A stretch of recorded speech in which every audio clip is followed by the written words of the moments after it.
Broadcasting around the nation, on your radio, on your TV, and online. This is The Bill Press Show. Hey, friends and neighbors, what do you say? Good morning. Great to see you this morning. This is The Bill Press Show. We're coming to you live from our nation's capital, Washington, D.C., bringing you up to date on all the news of the day, whether it's happening here in our nation's capital, around the country, around the globe. Coming to you live on your local progressive talk radio station, on Free Speech TV, and worldwide on our video stream, TawkrTV. Events in the nation's capital. Hi, everybody. It's Bill Press. This year marks the 10th anniversary of doing the Bill Press Show, every day covering the news of the day with the nation's top newsmakers, either on the line or in our studio right here on Capitol Hill in Washington, D.C. Not only that, I go to the White House briefings every day to get answers to the top questions of the day. Bottom line, if it's happening in Washington, D.C., either at the White House or the Capitol, we are all over it. Every day, we welcome to our studio political leaders and reporters and labor leaders and newsmakers to help us understand the issues of the day. You know, we started out as a radio show only, but over the years, we have branched out to all forms of the new media. So today, we're not just a radio show. We are podcasting, streaming audio, streaming video, and we are simulcast live on Free Speech TV nationwide, reaching out to 40 million households on Free Speech TV, in addition to hundreds of thousands on local radio stations and online. AFGE is so proud to be associated with this show and looks forward to being working with Bill and this show for a long time. Bill Press is the right man at the right time with the right message. And thanks to the Bill Press Show, we get our message out to thousands and thousands of people every day. Thank you, Bill Press. The Teamsters are a proud partner with Bill Press on his show, telling the truth about what's going on with working families. Tune in. Yes, it's been a fun and exciting 10 years so far for the Bill Press Show. We're looking forward to many more with all of you, broadcasting live every morning from the nation's capital. On your radio, on TV, and online. This is The Bill Press Show.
So, same time next week? Well, of course.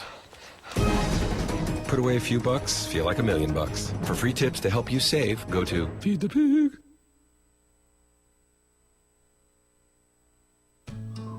You wouldn't let money just blow out of your house. So when your AC or heater is on, make sure the doors, windows, and fireplace flue are shut tight. If you're headed out, turn down the AC or lower the heat by 10 degrees. And always keep your water heater set at 120. A little bit of common sense goes a long way. Get more great tips at energysaver.gov. So, I'm kind of new here, but I've noticed a trend. My human does this funny thing where she goes around and gets all my toys, and then she hides them in that basket by the door. You know, but it's always the same basket, and it's always in the same place. And then she acts so surprised when I find them, but, you know, she's putting them in the same basket. Again. It's like, hello? That's where you put it last time. You were the worst at hide and go seek.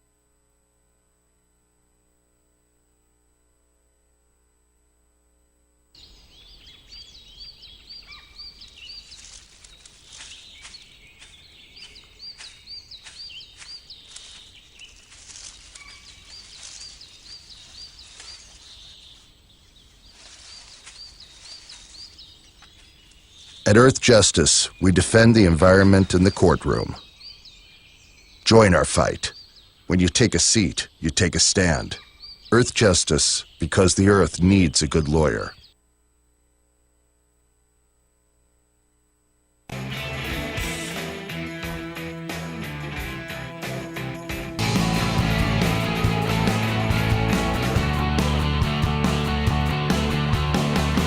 Broadcasting around the nation, on your radio, on your TV, and online. This is the Bill Press Show. Who's been married 4 times to 3 different men, but still thinks that gays are ruining the sanctity of marriage? Why, Kim Davis, of course. Good morning and welcome to the Bill Press Show for this Friday, September 4th, 2015. I'm Igor Volsky, sitting in for Bill Press as we'll try this morning to get our heads around the mystery that is the Kim Davis saga. It's engulfed the nation in part laughter, part amusement, and just part sadness for how this entire thing has gone down. But last night, Kim Davis, the Kentucky county clerk who refused for months to extend marriage licenses to gay couples, spent her first night in jail. Her first night of what may be many, many nights until the Judge David L. Bunning, decides that she's going to live with his order and start issuing those licenses, or until she decides, hey, you know what, I'm going to resign. I mean, I have to say, the fact that she has gone to jail is a very serious matter, and it could very seriously affect her life and her well-being for a long, long time. And to that I say, good, you dummy. Bye. That's the beautiful laughter of Peter Ogburn. Hi, Igor. With me. Good morning. Happy Friday. Happy Friday. The Friday of a long 3-day weekend. Boy, oh boy, am I ready. Very exciting. Big plans for the Labor Day weekend? Going on a hike with dog Sasha. You got 3 days. 3 days, a 3-day hike. A 3-day hike. Yeah, that's right. We're going to sweat it out. It's our first time hiking with the dog. Our 5-year-old, she's a French tricolor hound. Oh, fun. Sasha Doodle Volsky. You're gonna take her off the leash? We might give her some leash freedom, as I like to call it. But she's very good. She doesn't run away or do, Hiking with dogs is the greatest, man. I'll find out. I love it. And if it all goes wrong, I'll just blame you. Blame me.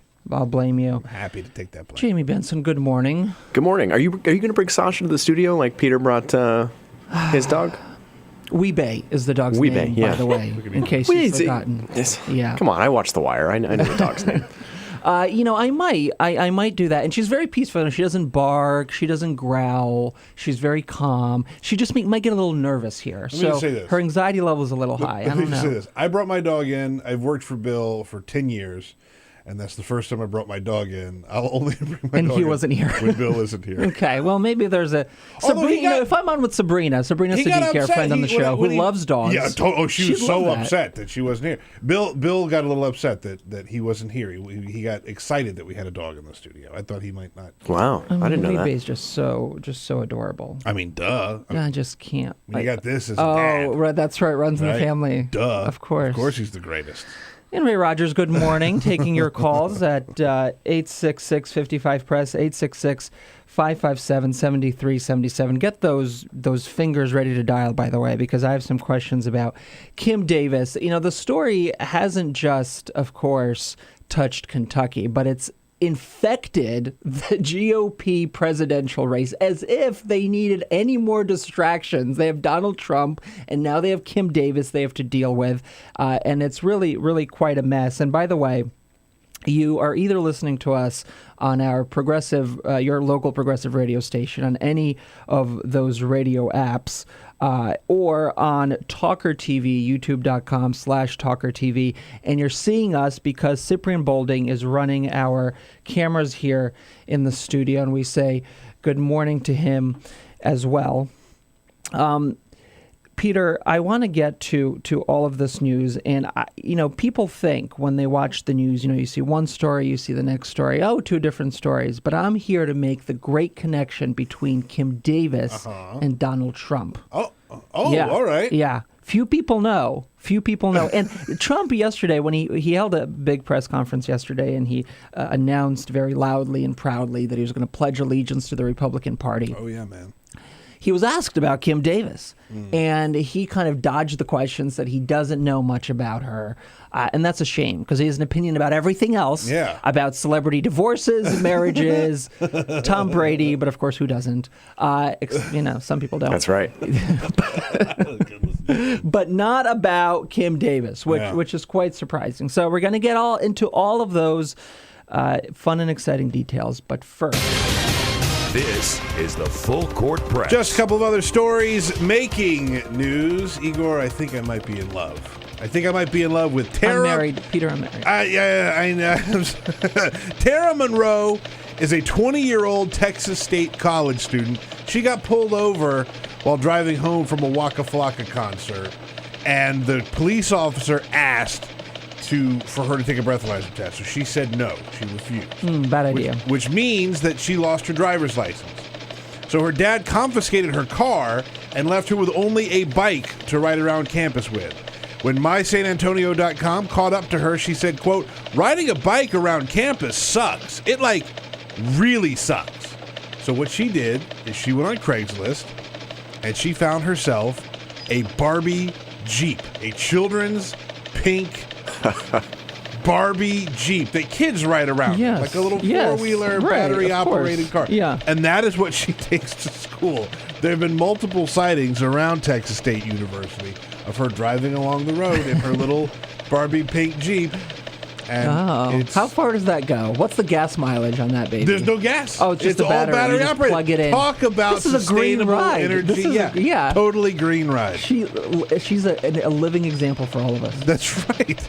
I love her.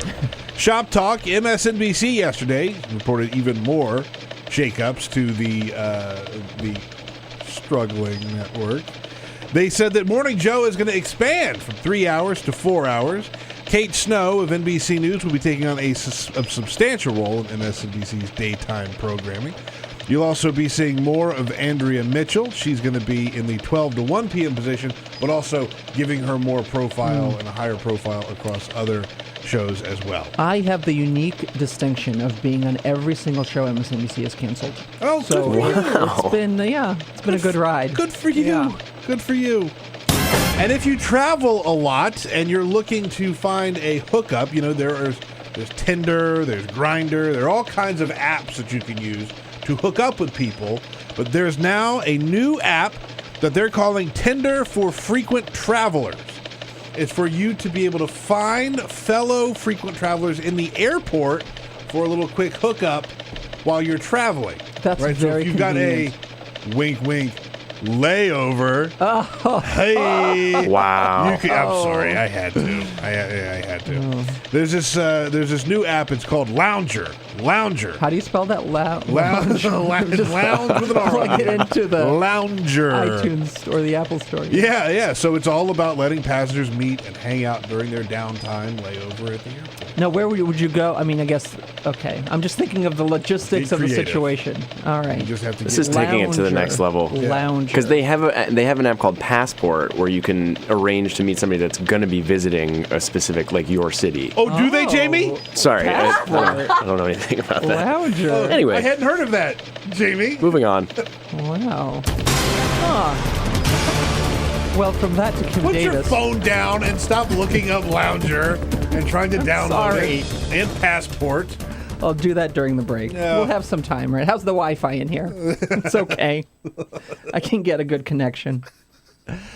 Lots of weird things about this story. Kim Davis, I think it's the first time, first of all, in the history of the country that we are in a situation where a county clerk is refusing because of a religious belief to issue a marriage license. It's certainly a first in the entire gay marriage debate that has spanned decades at this point.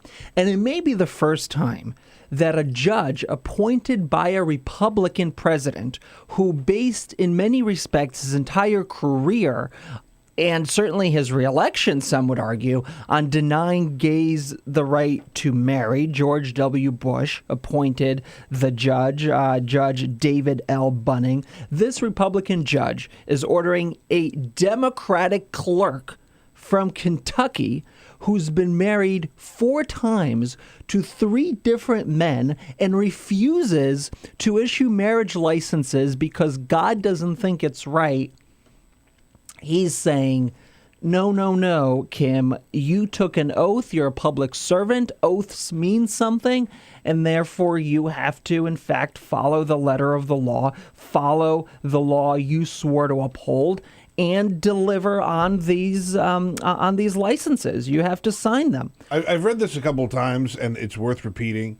This warrior for the sanctity of marriage, this crusader for morality, she gave birth to twins 5 months after divorcing her first husband. They were fathered by her third husband, but they were adopted by her second husband. So she was married, had twins with who would become her third husband, but then she married her second husband, who adopted the children that she had while she was married to her first husband that was fathered by her third husband, and then she broke up with her second husband to go marry her third husband. And what's happening with the fourth husband? I don't know. It's probably not good. It's probably not good.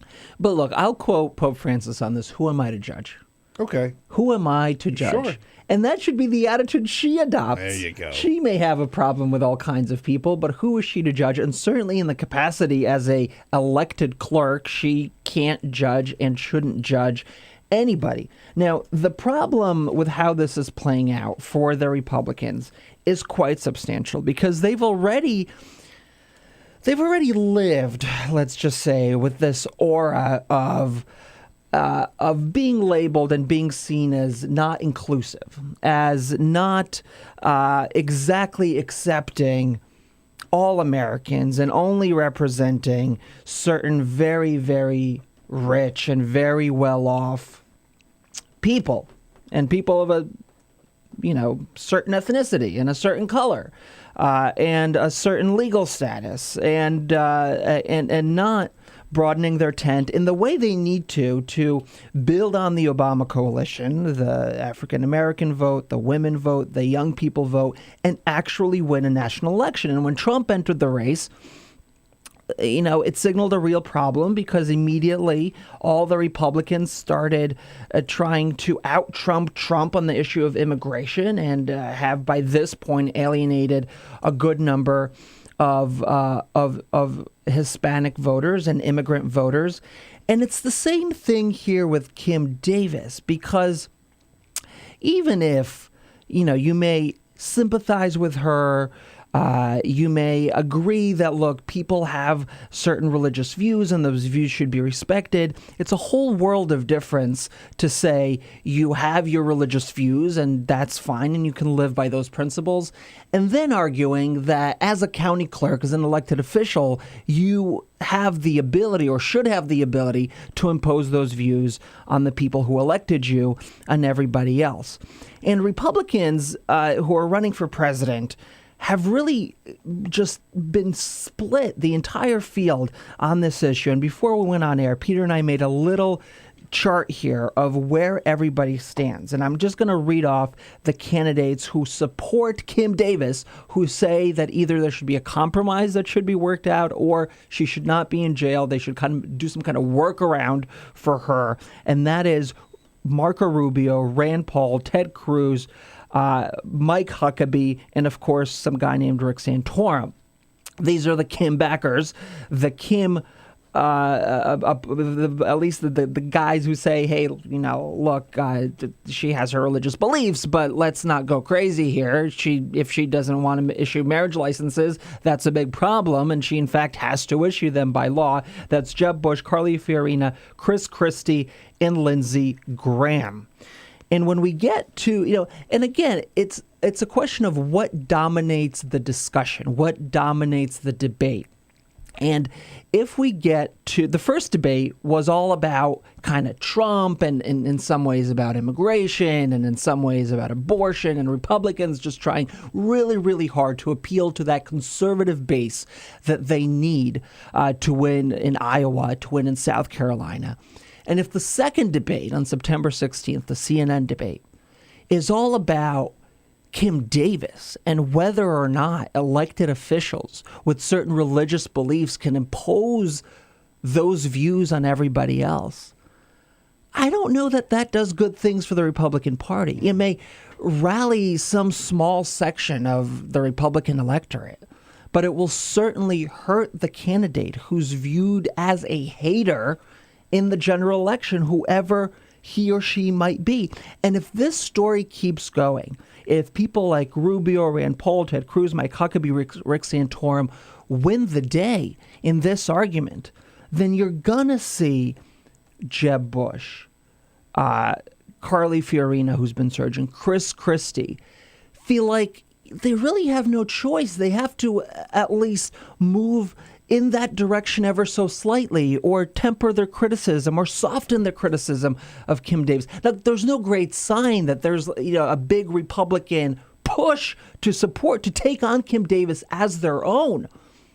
But if she's still in jail, if she becomes a martyr, what happens? Is this campaign again derailed by an issue that's not the economy, that's not foreign policy, that's not Obama, that's not what Republicans want to talk about? By the way, 866-55-PRESS, 866-557-7377. What role do you think the Kim Davis question is going to play? How big will that question become in the presidential election? When we make these or say these things about how the Republican Party is so out of touch, this is what we're talking about. And there are a lot of people who say, well, like, oh, they're not that out of touch, and there are certain serious candidates, and that's true. But when you look at this story and how many people have lined up to support this idea that's not only outdated, it's wrong and it's outdated, and it's also unpopular. I mean, you look across the board, like, people are done with the gay marriage idea, right? Like, it's been won. It's won. I mean, it's still going to be a fight in some areas, but like, overall, people don't care. It's over and done by the with. way, This is cruel, and people recognize that, except for folks like Marco Rubio, Ted Cruz, Rand Paul. Just move on. And that's the political stupidity of this, is that the field is divided on an issue that's already been won, that's already been settled. 866-55-PRESS, 866-557-7377. How long are we going to hear about Kim Davis, and will some Republicans take her on as a cause to rally their voters? I'm Igor Volsky, sitting in for Bill Press. We're back after this. Follow us on Twitter @BP Show. This is The Bill Press Show.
single ember that escapes from a wildfire can travel more than a mile.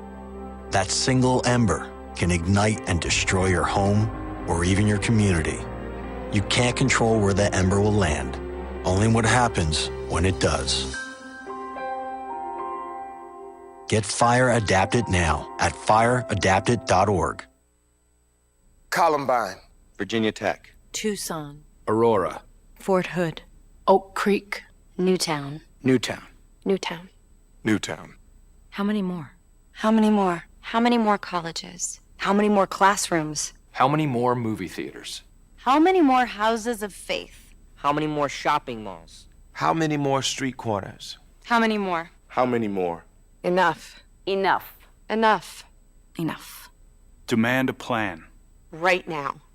As a mom. As a dad, as a friend, as a husband, As a wife. As an American. As an American. As an American. as a human being. For the children of Sandy Hook. Demand a plan. No more lists of names. It's not too soon. It's too late.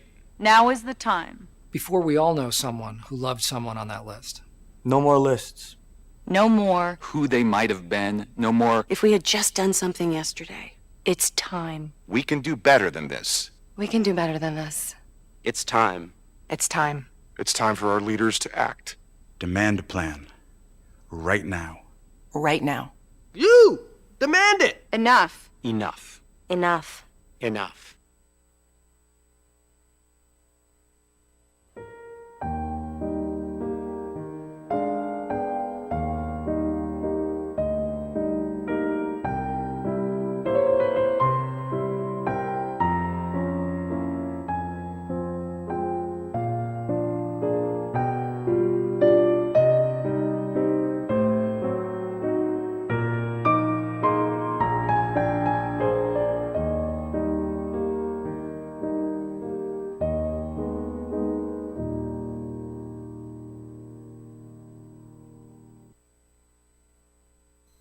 It's on us to stop sexual assault. To get in the way before it happens. To get a friend home safe. And to not blame the victim. It's on us. To look out for each other. To not look the other way. It's on us to stand up. To step in. To take responsibility. It's on us, all of us, to stop sexual assault. Learn how and take the pledge at itsonus.org.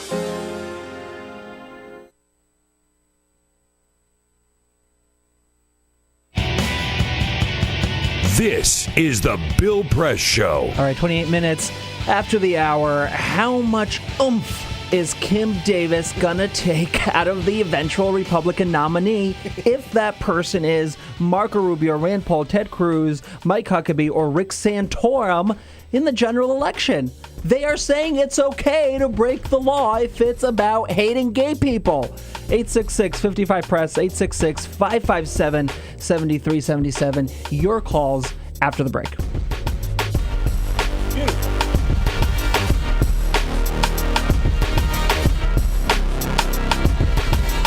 This is the Bill Press Show.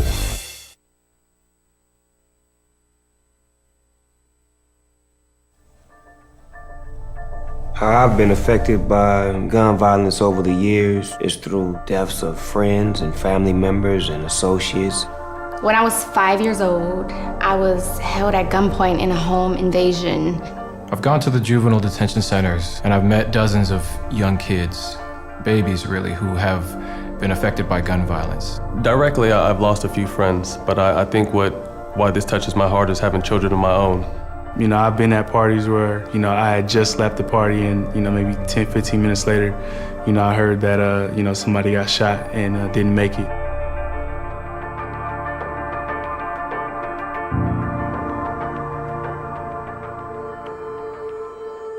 There are a lot of people benefiting off of our pain, and it's time we do something. I'm here to unload my investment because I think that it's important that we start kind of seeing where our money is going. It's time to go to your financial advisor and demand that there are no gun investments in your 401k. Even if you don't have investments, you can still help spread the word. This is something everyone can do. So if you push your people that have 401ks, it might be your grandma, it might be your cousin, This effort can make a big impact. I'm unloading for my loved ones that I lost. I'm unloading for my 18-year-old self. I'm unloading my 401k for the future of my children. I'm unloading. I'm unloading. For my family and their future. I'm unloading so that my daughter can grow up in a safe, loving world. Unload and join the movement. Use hashtag I'm unloading to pledge your support for gun-free investing.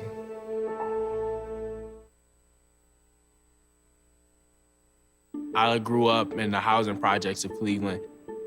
I didn't even know that life could be any better than it was. Education for me has been a way to get away from the agony of what was normal life. I want to be able to impact the community, not just look back on where I came from, but to reach back to where I came from and pull some people up with me. My name is David, and I am your dividend.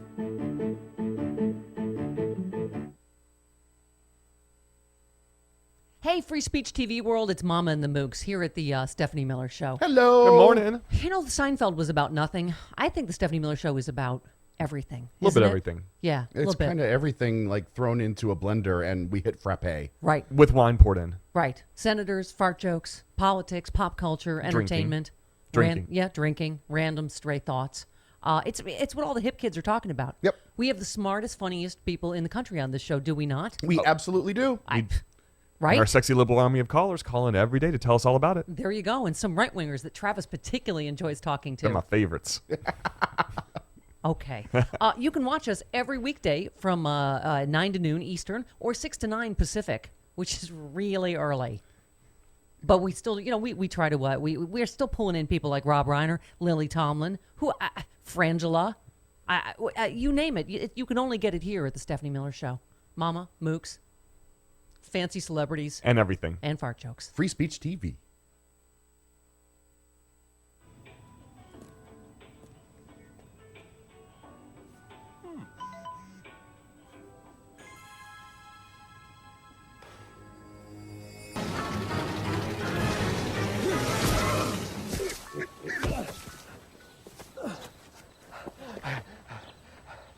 So, same time next week?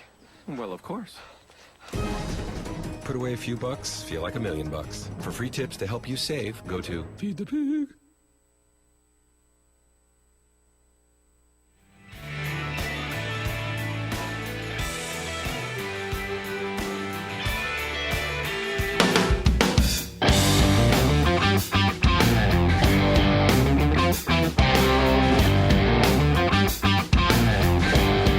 The most valuable morning radio show, according to The Nation magazine. This is The Bill Press Show. 3 minutes after the hour, The Bill Press Show. Talking Kim Davis on this Friday, September 4th, 2015, and taking your calls about the Kentucky clerk, 866-55-PRESS, 866-557-7377. Tom from Boston, Massachusetts. Good morning. Morning, Igor. How are you? Good. Good to see you in the captain's chair. Thank you. He's doing a hell of a job, isn't he? Yes, he is, Pete.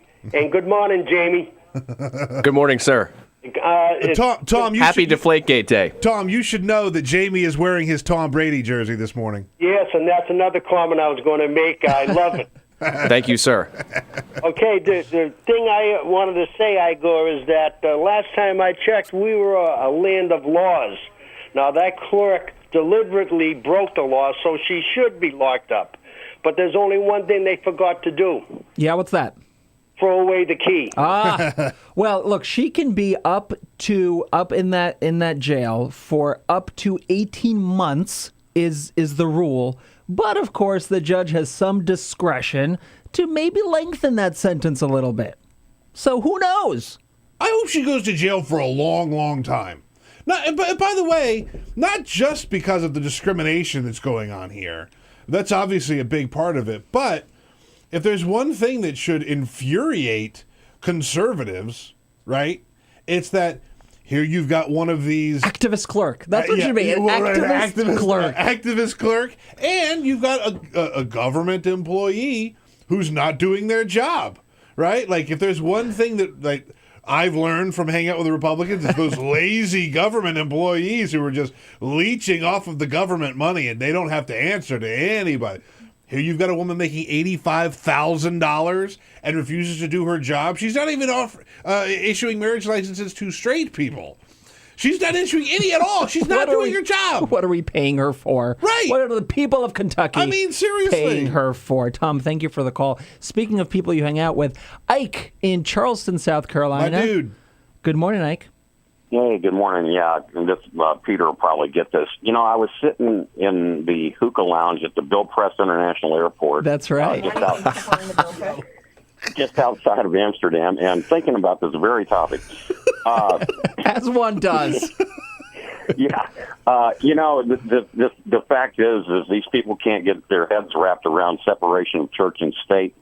And we've had other cases like this, and the one that pops to my mind is the Muslims that were working as cashiers that didn't want to handle pork or alcohol. They're never going to get their heads around it. Sadly, though, this woman is going to be enriched from her behavior because I'm sure the GoFundMe Christians will jump right into it.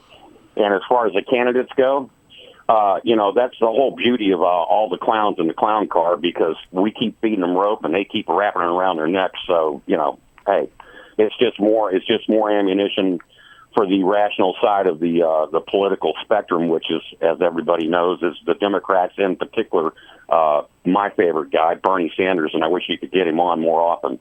All right, feel the burn. Thanks, Ike. That's right. That's really the clown car. The clown car that now has Rubio, Rand, Cruz, Huckabee, and Santorum firmly inside of it because they support Kim Davis. And in some ways, it actually makes Donald Trump look like the smart guy here. Because, look, he's not picking sides. Politically, for the primary, supporting Kim Davis could be a good thing. Who knows in Iowa and South Carolina? So he's staying on the sidelines. He's commenting on everything else except for Kim Davis. Ed from Houston, Texas, welcome to the program. Hi, good morning, guys. Sorry, I hope Bill's out having a great time and a lovely weekend this weekend. Yes, he is. He's earned it. He has earned it. No, my thoughts were we have been against Sharia law. I mean, every time I hear the Republicans talk, it's like Sharia law is going to come get us. That's the last thing we've got to worry about. What is the difference between the right wing imposing their religious beliefs upon everybody else? I mean, that is they're saying that the biblical account of the Bible is our Constitution, and that's not right. And it's funny, Ed, that the people who, you'll remember this 2 years ago, led by Louis Gohmert, the Texas congressman, arguing that Muslims or the Muslim Brotherhood had infiltrated American government and the State Department and were secretly advising Hillary Clinton and Barack Obama. Was that not true? Not to go after ISIS or something like that. Here you have, so that was a complete fabrication. And here you have an actual situation where a religious fundamentalist who happens to be Christian, so it's okay, is actually in government and is actually denying actual marriage licenses to everybody at this point. And it's somehow okay. And we have to build some kind of bridge, some kind of compromise. And a lot of people said, and the plaintiffs in this case asked the judge not to throw her in jail because they were afraid that she would become a martyr. And to that I say, who cares? Who cares if she becomes a martyr, if the Liberty Counsel who's defending her, if conservatives throughout the country want to throw their money to help Kim Davis and make her a millionaire? I don't care. Because you know what? The martyrs who are in the mold of Kim Davis, people like George Wallace during the Civil Rights era, nobody remembers those people fondly. Right. Nobody sits there and says, in 10 years, nobody's going to say, oh, that freedom fighter, Kim Davis, the way she stood up to those gays, it makes us proud. No, this is going to be an incredibly dark chapter in the aftermath of the Supreme Court ruling. And we're going to sit back and think with our kids, and maybe you'll have grandkids by then. I mean, I don't know, Peter. We'll sit there and think, isn't it crazy that we actually had this debate, that people were taking sides, that prominent presidential contenders were so heated about this very thing? But again, it's just the beginning, and we don't know how far it's going to go because there are 2 more clerks in Kentucky who are not issuing these licenses. They haven't had lawsuits filed against them, so you don't really hear about them. Kim Davis is the public face of what could be a larger movement, particularly when you have an entire, and we'll talk to, by the way, Jack Jenkins, who's a senior religion reporter for Think Progress, about this push. And if there is, in fact, an effort by religious conservatives, who, by the way, are like hosting a whole bunch of religious conferences and efforts to try to overturn the Supreme Court same-sex ruling, who are trying to decide where does the movement go now and how can we resist the gays and, who's going to file the next case, who doesn't want to bake a cake or make flowers for people at a wedding. But of course, this is different. This is different than the florist. This is different than the wedding baker you hear so much about, because Kim Davis, unlike those people who have their own small businesses and are private citizens and have maybe more complicated claims about whether or not they can accommodate a marriage service, Kim Davis is a public servant who's doing a public job to help the public. That's the difference. And currently, she ain't doing nothing because she's in jail. That's what's happening now. In case you were confused, that's where Kim Davis is. And today, I really enjoy hearing you say that, by the way. It really is satisfying. And today, in her county, which is what, Rowan County? Rowan County in Kentucky. Her 5 deputy clerks are going to start issuing marriage licenses to same-sex couples. Her son, a deputy clerk, said he wouldn't do it, but the 5 will, and same-sex couples and straight couples are finally going to get married in that county, and there's absolutely nothing Kim Davis can do to stop them. 866-55-PRESS, 866-557-7377. Oy, oy, oy, what a great primary we're having. What a great time to be on the right side of the issues. I'm Igor Volsky, filling in for Bill Press. We're back. Get social with Bill Press. Like us at Facebook.com/Bill Press Show. This is The Bill Press Show.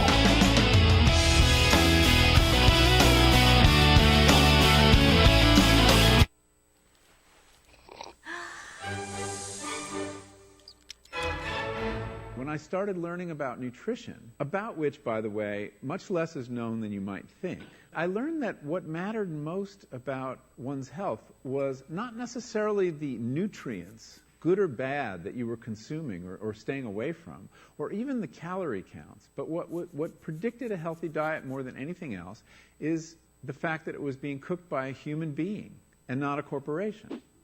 Corporations cook very differently than people do. They use vast amounts of salt, fat, and sugar, much more than you would ever use in your own cooking. And the reason they do that is those are 3 incredibly attractive and incredibly cheap ingredients. And when they're layered properly, as in a chip or pastries and forms of junk food, they're incredibly addictive. They really press our buttons. They activate our dopamine network, our cravings. And in fact, people in the industry, they don't talk about addiction in the food industry, even though they traffic in addiction. They talk about craveability. It's the same thing. And snackability is another term they use. It's a lovely word. And then the last point about corporate cooking that's important to understand is they cook different stuff than you do at home. What they're good at, in general, they don't cook that well, but things like chips, they cook incredibly well.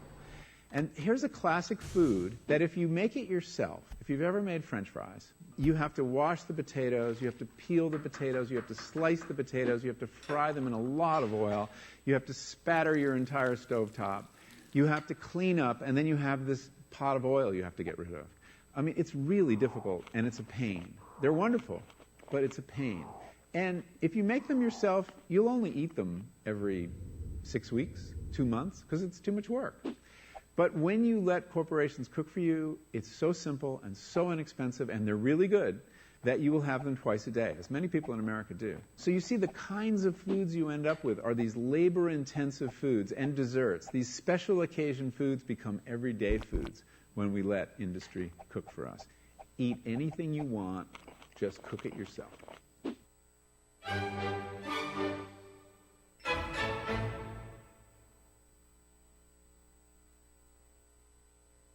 So, I'm kind of new here, but I've noticed a trend. My human does this funny thing where she goes around and gets all my toys, and then she hides them in that basket by the door.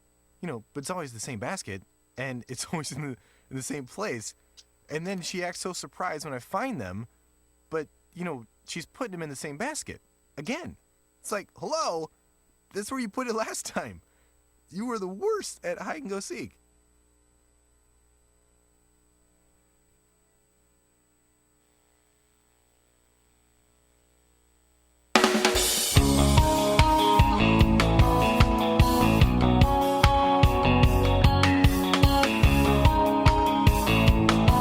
Help keep all the presidential candidates straight with your progressive headquarters for the 2016 election. This is The Bill Press Show. All right, 46 minutes after the hour, Igor Volsky of Think Progress filling in for Bill Press as we continue to analyze the effect of Kim Davis on the Republican presidential field and also the legal implications of her refusal to issue those marriage licenses in Kentucky. Avery Friedman is the weekend legal correspondent for CNN, and he's the man with all those answers. And this Saturday is the 14th straight year that Avery has been with the network. Avery, good morning. Hey, Igor, it's nice to be with you. And I'm so happy about the issues that we're going to be talking about today. Hey, congrats, by the way, Avery. That's big news, man. Yeah, well, I guess it shows bad judgment on the part of the network, but, you know, what do they know? But thank you. That's very kind of you to say. Speaking of bad judgment, look at that. Hey, nice segue. Yeah, there you go. Yeah, thank you. Kim Davis. Now, the question a lot of people have been asking is, why can't they just fire this person and move on, get someone else who's going to actually do their job and issue these licenses? Well, because she's popularly elected. You can't fire an elected official. And so that's why this case wound up where it found itself in a federal district courtroom. And by the way, Igor, you know who this judge is. A lot of people in this country know who this judge is. They're going, wait, some judge in eastern Kentucky? Do you know who this guy is? David L. Bunning, the son of Senator Bunning. Oh, that's wow. Jim Bunning at Baseball Hall of Fame. Wow, that's too funny. That's right. I didn't know that. Mm-hmm. Yeah. Yep. And, of course, the other fold here, as you know, Avery, is the judge was appointed by George W. Bush, is now directing this clerk to issue these licenses. Yeah, he's actually, Judge Bunning is a straight-shooting guy. He is a product of Kentucky, went to undergrad and law school at Kentucky universities, and went on, served in the Justice Department, and was appointed, you're right, by George W.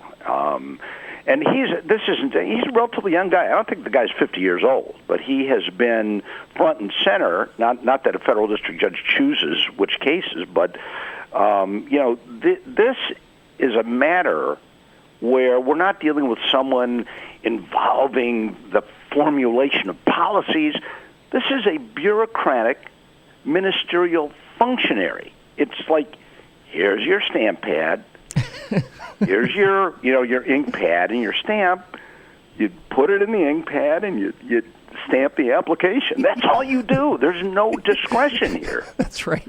This isn't, you don't get to decide, you look cute, you get a license, I don't feel like you've been together for long enough. Come back tomorrow. Does Kim Davis put on like a wig and a robe? I mean, really, this is so simple. And the beautiful thing about what Judge Bunning did, and it's not been broadly reported, I don't think, but Judge Bunning was saying from the bench, he goes, if you work in government, you take an oath. And the oath means something when you swear to uphold the Constitution of the United States of America. I mean, this is pretty simple here. And, you would sort of tease up this segment by saying, well, what are the Republican candidates talking about it? What's mind-blowing to me is we heard Ted Cruz saying, well, what this judge did is essentially, not essentially, he said judicial tyranny. Now, hey, if anyone knows that is exactly what this isn't, it's Ted Cruz, who's a former clerk of the Supreme Court justice. I mean, this is straight out, easy to decide. The judge explored options so that Kim Davis didn't have to go to jail, look for ways of solving it. But the arrogance, think about this, the arrogance of the clerk with the stamp and the ink pad saying, yeah, I'm a government official, but I'm going to do it my way. I don't care what the oath says. And that's a very simple way of understanding what this case is about. And what are the technicalities here? He has now thrown her into jail. She's in contempt. How long is she going to languish in jail if already you have her clerks agreeing to issue these licenses? Will she have to at some point say, all right, I give up? Or is she going to have to resign? How's this going to play out? Well, this has been not a criminal contempt, but a civil contempt. And what Judge Bunning has to do is ensure that Americans who go in for a license will get their license. He doesn't care if Kim Davis is not going to do it so long as the office of the clerk does it, and it appears that 5 of the 6 deputy clerks will do that. So my expectation is that the judge is going to say as long as the government is doing what it's supposed to be doing, she's going to be out of jail. That'll be the end of it. But if there were no one to perform this governmental function, this very simple ministerial function, I have to tell you, Igor, she'd be sitting in the can for a while. And I have been in federal courtrooms, and I have asked judges to do exactly what Judge Bunning has done, and they have done it. So for those of us in federal courtrooms, this is no surprise, and I think the controversy will end today. Avery, let me ask you quickly about the big news, the other big news about Tom Brady. Federal Judge Richard Berman throwing out that 4-game suspension. The NFL, of course, is appealing the decision, but it looks like that, too, is going to take some time to make its way through the court system. Yeah, I actually love this opinion. It's a 40-pager written by Richard Berman, who's a senior federal district judge in Manhattan. He's a Clinton appointee, and he takes off on something. And again, I've not seen much discussion in the analysis.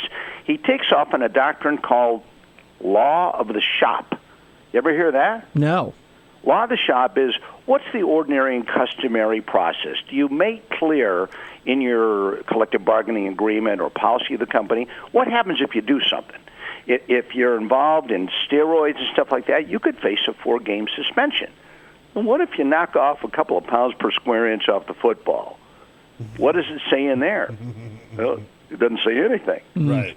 So what the judge did, in a brilliant opinion in my judgment, was say, all right, let's take a look at law of the shop.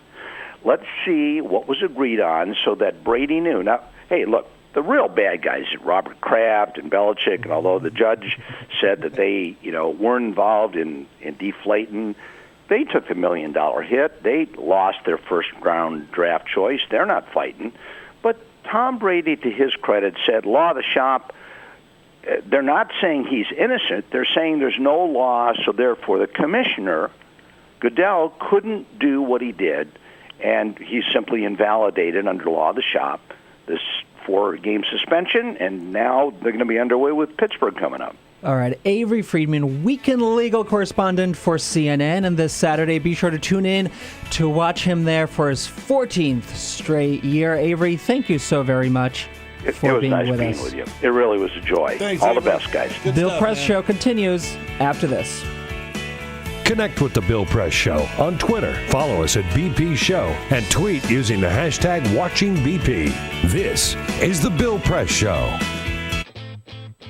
What gets you into college? Good SAT scores? High GPA? Lots of extracurriculars?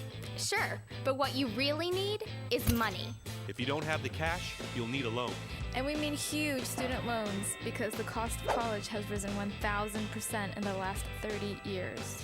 This means big money for the banks that collect fees and interest. Now, millions of young people are starting their adult lives with an average of $29,000 of loans on their backs. Altogether, we're talking $1.2 trillion in student debt. And more people are finding it impossible to pay them back. Welcome to the student debt crisis. The increasing demand for higher education and cuts to state funding gave colleges a huge incentive to keep inflating prices. I graduated about a year ago, currently in $35,000 of debt. I am in debt about like $25,000. I owe $23,000. I owe over $50,000 in student loans. 38.8 million Americans owe money on a student loan. And the biggest names in banking are making huge profits off the booming student loan industry. Sallie Mae, the largest provider of private student loans, made $949 million last year. They only give you about 6 months to look for a job. You have to start paying back the loan. It's very pressuring, especially nowadays. It's very hard to find a job. Over half of the students graduating in 2012 could not find a decent paying job. They either had low-wage jobs or unpaid internships or were unemployed altogether. So you can't make the payments. You start incurring late fees, which makes the loan even harder to pay off.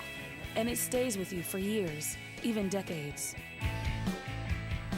Right now, a third of the people who started repaying their loans are delinquent or in default. That's 13.7 million people, more than the populations of Chicago, New York, and San Francisco combined.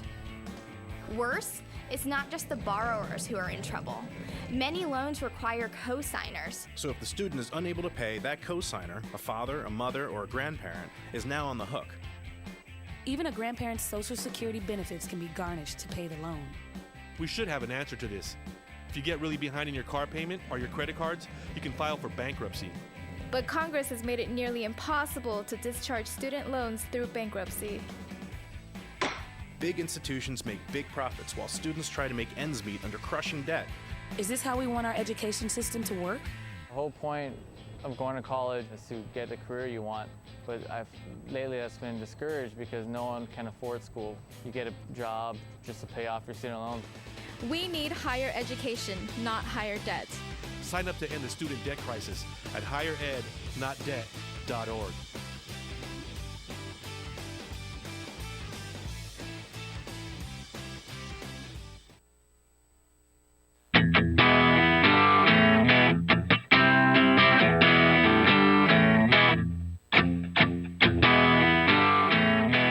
This Kim Davis religious decision not to issue licenses, it's coming from somewhere. There's a whole theology, a whole Christian theology that agrees with her. And coming up, Jack Jenkins in the next hour, senior religion reporter for Think Progress, will explain exactly what it means. Stay with us.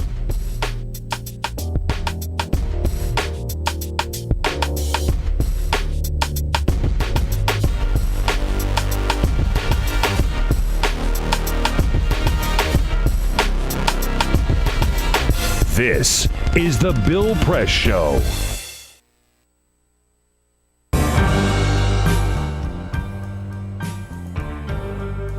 I'm a Piston fan. Their slogan was, "We come to work." That's what Detroit about. That's why they used it. It's a team thing. They won 2 championships, a team. There was no star. No mayor can come in here and be a star. It's a team thing. No governors can come in here and think you can do it by yourself. It's a team thing. You got communities. They got ideas, too. The only thing wrong with Detroit, people have lost hope here. Residents, city workers, so much corruption. They lose hope. But I grew up here. I love this city. I think it can come back.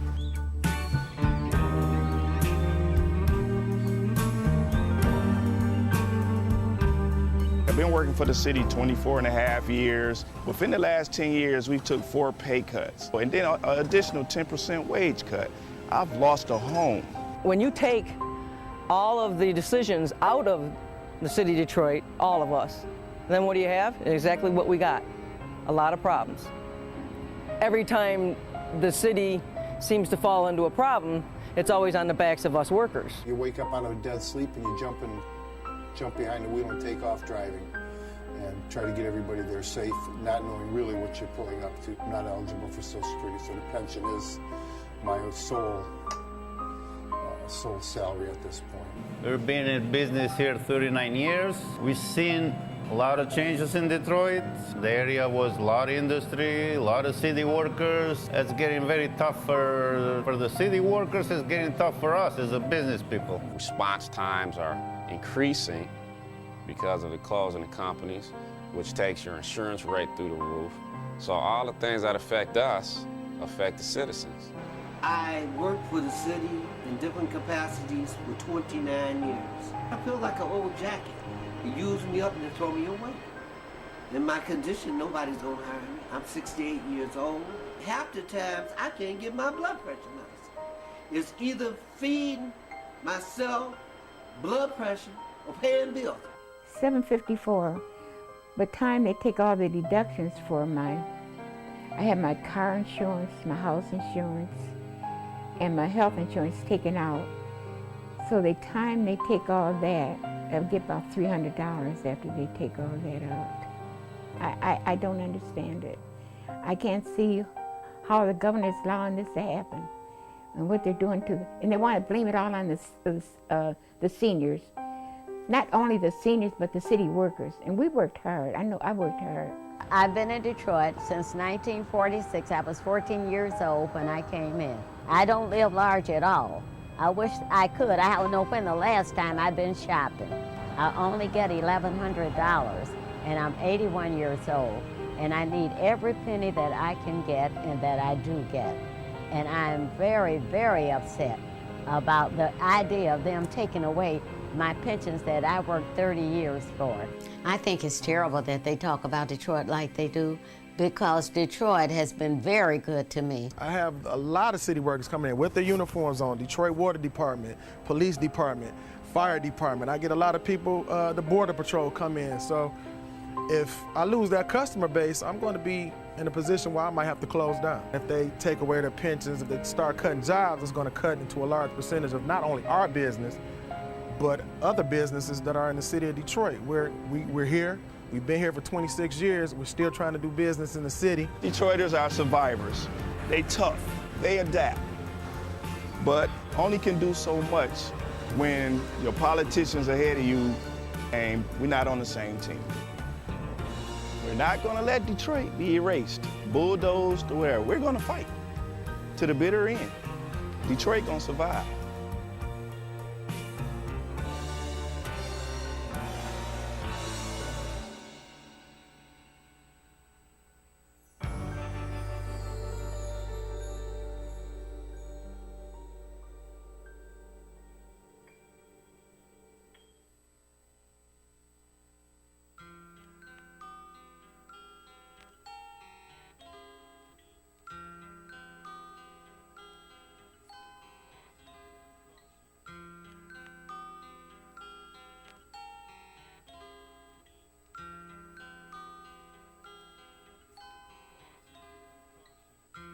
Just this month, my bill was like $138. Even at one phone call a week cost me $40 to $50 every month. I am living on a fixed income of SSI, so this is really a great hardship. Families are being punished. When they incarcerate their children, they incarcerate the whole family. In 2011, the Media Action Grassroots Network, Working Narratives, and Prison Legal News founded the Campaign for Prison Phone Justice, an effort to call on the FCC to address the cost of interstate phone calls.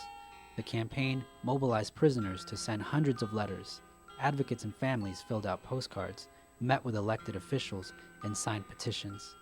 Partnerships were formed across the political spectrum and with groups in the criminal justice, civil rights, and public interest community.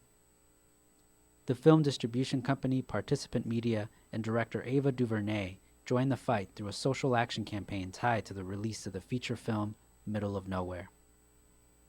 In an effort to push the FCC to act, the campaign hosted a historic rally outside of the Federal Communications Commission where for the first time, families of prisoners, elected officials, civil rights and faith leaders came together to call for an end to predatory phone rates.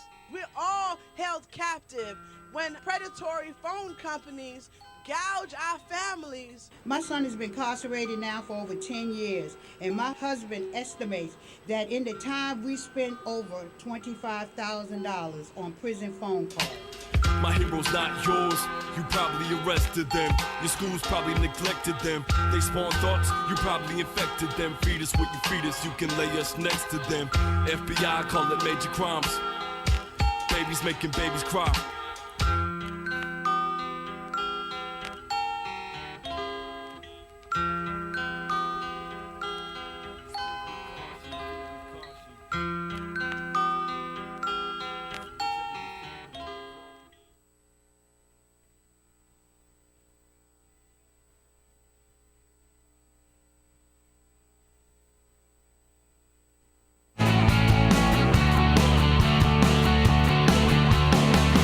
Broadcasting around the nation, on your radio, on your TV, and online. This is the Bill Press Show. Well, should we all join the Church of Kim Davis? I don't know. Maybe not. Good morning, good morning, good morning. I'm Igor Volsky of Think Progress, filling in for Bill Press on this Friday, September 4th, 2015. It's been so far, I'll have to say, Peter, a Kim Davis-filled show. Lots of Kim Davis. And look, that's not going away anytime soon. We're just going to be adding layers and layers and layers of complexity to this Kim Davis story because, hey, why not? I'm with you, man. It's fascinating. It's interesting. I mean, when else do you see a person who's been married 4 different times to 3 different people deny a marriage license to 2 gay people because they're undermining God's definition of marriage? Never. Except for here today. So I think we should milk it for all it's worth. Jack Jenkins, he's a senior religion reporter for Think Progress. Good morning, Jack. Good morning. He joins us to really get into the theology that is Kim Davis, to really find out what drives Kim Davis to say what she says, to do what she doesn't want to do. Mm-hmm. And how long, I mean, we should maybe take bets, I feel like, this morning. How long will Kim Davis be in jail for? And then we'll come back next week and see how we all it's do. Actually, this is the perfect thing to talk about, and the perfect transition. We talked a lot about the situation and the consequences, but there are a lot of people who have not been exposed to people like Kim Davis in their life. Jack's about to expose us. Yeah. But like, you know, they really are out there. Well, you're from Charleston, South Carolina. I'm from Peter. South Carolina. I know Jack is from South Carolina. That's right. Of course, my goodness. I mean, growing up, yes. I knew several Kim Davises. Wow. Some of them happened to be family members. but Hi, like, Mom. No, Mom and Dad don't watch. But no, like it's not uncommon to come across people like that in certain parts of the country, and there are people who haven't been exposed to it, where she looks like some sort of an alien, and I get that because it is an old type of mentality, but like it's important that we talk about where she's coming from. And we will this morning. By the way, we're joined by the fabulous Bill Press team. Jamie Benson running the board. Good morning. Ray Rogers screening your calls at 866-55-PRESS, 866-557-7377. And Cyprian Bolding running our video cameras so that you can watch us on youtube.com/TawkrTV or on Free Speech TV or live on DirecTV and Dish. Everywhere there's a screen, the Bill Press Show should be playing. That's right. Everywhere. So we're going to get into the Kim Davis theology and some of the other theological and religious aspects that are driving the 2016 presidential race. But first, This is the Full Court Press. Just a couple of other stories making news. A scary story out of Fresno State. A student was robbed at gunpoint, and the robber shot the man, but he was saved because he had his iPhone in his jacket pocket, and when the gun was shot, it hit his iPhone. It saved the man's life. I'm going to tweet out a link to the story at BP Show. You can see the iPhone is shattered on the front, but it stopped the bullet. It kept the bullet from going into this guy. The robber, as soon as he shot him, ran off, so he didn't even get his wallet or money or anything. But the iPhone... It's literally straight out of the movies. Yeah, right. That does not happen in real life. Life-saving device. A guy with an iPhone can stop a good guy with an iPhone can stop a bad guy with a gun. That's it. That's it. That's the newest You're welcome, NRA NRA. position. Yeah. We talked a lot about Tom Brady this morning. He is a free man. He is not suspended for 4 games, as was the original sentence from the NFL yesterday. Judge Richard Berman overturned, because you've been reading up on this, I can tell. And how do I feel about this, Peter? I'm shocked. I'm bewildered. I'm confused. All the feelings. Judge Richard Berman was the judge who overturned the 4-game suspension yesterday. So when you think chains from Boston area, you think Dunkin' Donuts. Dunkin' Donuts, right? So one Dunkin' Donuts in the Boston area put up on their big sign yesterday, Judge Richard Berman gets free coffee for life. You're darn right he does. So if Judge Richard Berman needs a little pick-me-up in the Boston area, he needs to go to that Dunkin' and he gets free coffee. There you go. And how about this for a job? We are going to Vancouver, Washington, where recreational marijuana is legal, right? You have we're going. Let's go. You Why promise? not? You cannot give pot away to the public, but you can give it away to employees. So one pot shop by the name of New Amsterdam. See what they did there. Yeah, right? Yeah. That is clever. They are hiring 4 people who are going to be in charge of smoking and eating pot edibles so that they can write unbiased reviews. So their job is going to be to get high all day long and then write about what they experienced. Now, how popular was this job? It was so popular that they had so many qualified applicants that they ended up holding a raffle, like a lottery. They picked names out of a hat because there were so many people. They were just like, we can't choose. We have an embarrassment of riches. So we're just going to literally have to draw names out of a hat. So they've hired 4 people in Vancouver, Washington, to just get high. It's actually how Jack got his job at Think Progress, just a raffle. Great stepping stone. It's how, the qualifications. It's how careers are built. You mentioned Waka Flocka, the rapper, earlier. Remember when he put out that job posting for the blunt joint roller? The blunt roller, yeah. But this is so much easier of a job. You don't have to do anything. Yeah, exactly. I mean, the weed comes to you. You don't have to. I just want to know what those resumes looked like. I want to know what those cover letters were. Dear bro. But it must get tiring after a while, right? Like any job, like after 6 months, you're going to come in and be like, do I have to eat another pot? Can you imagine the complaints? Back to the old grindstone again. Yeah. How many words do you want on this one? The boss is being a real pain in the ass today.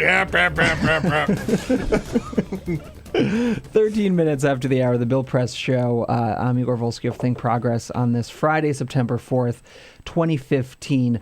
Jack Jenkins, of course, as dedicated Bill Press listeners know, is the senior religion reporter for Think Progress. ThinkProgress.org is where you can read a lot of his very good work.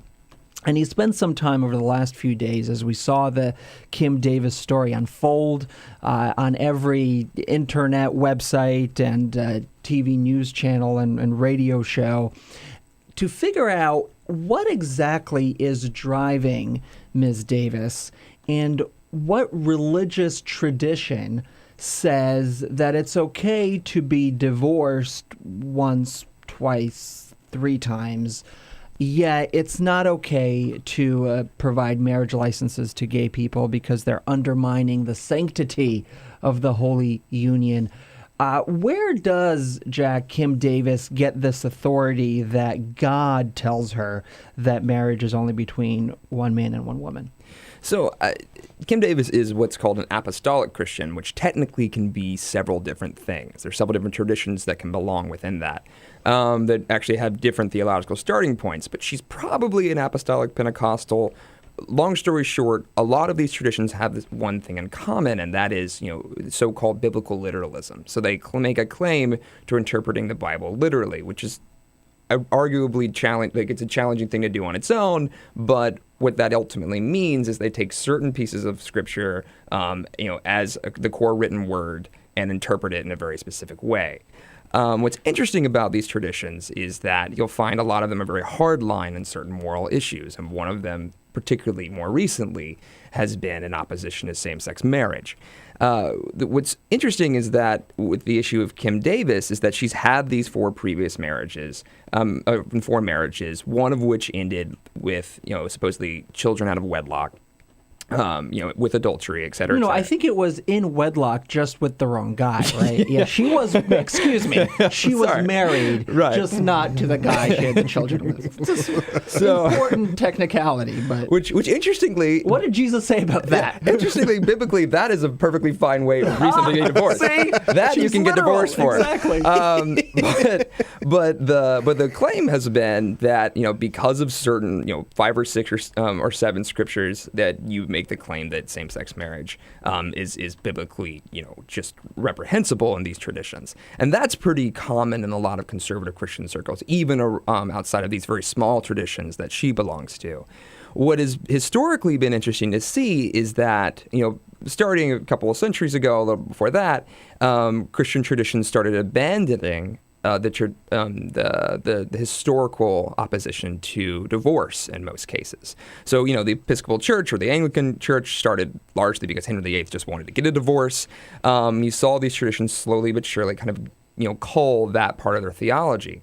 But not all of them. And several denominations within the apostolic tradition have actually maintained that there should be a strict prohibition against divorce. But for the average American and for the average American conservative Christian, they don't don't recognize that or don't pay attention to it. So for them, it's totally fine to get a divorce and get remarried, which would technically make you living in sin if you didn't try to reconcile with that original partner, but condemn LGBT people when they try to get married. And that's because divorce is seen as a forgivable sin. Yes. And homosexuality isn't, or homosexual behavior isn't. Yes. Well, I will say that one thing about this is intellectually challenging is that technically homosexuality is a forgivable sin if you stop doing it. Like that would be their claim. They would say that a lot of people would say that homosexuality isn't necessarily a sin, but homosexual behavior is a sin. What's weird and what's hate the sin, love the sinner. Exactly. Right? But what's weird is that, technically speaking, if you were to get a divorce that wasn't for adultery or abandonment or because one of you didn't want to get baptized, which seems to be the case in some of Kim Davis's divorces, if you didn't get divorced for one of those reasons and you got remarried, you are technically also living in sin. So you're continuing to sin because you abandoned that original thing. So while it is forgivable, you are still perpetually sinning in that context. So in her small communities, this seems to have been, for their practical purposes, settled. But theologically speaking, it is an interesting inconsistency, and it's why so many people are challenging her position on same-sex marriage. And the thing that's confusing to me is that her church, the Apostolic Church, was formed in 1955, in part because it opposed this greater acceptance of divorce that we saw.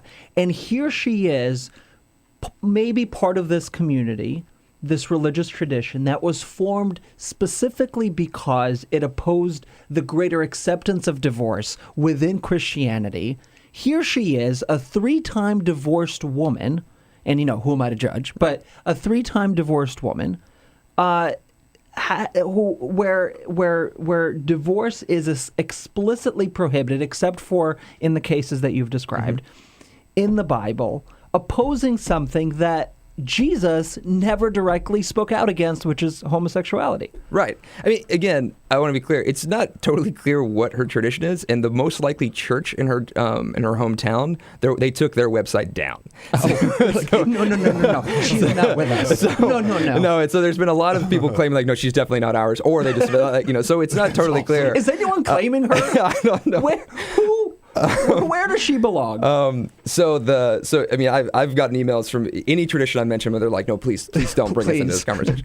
But several of these very conservative French traditions did have multiple fights and debates over the issue of divorce, and even in multiple traditions that I looked at within this larger tradition, they will say that divorce at best should be rare, and that usually is a dog whistle to say unless it's adultery or abandonment or the baptism issue.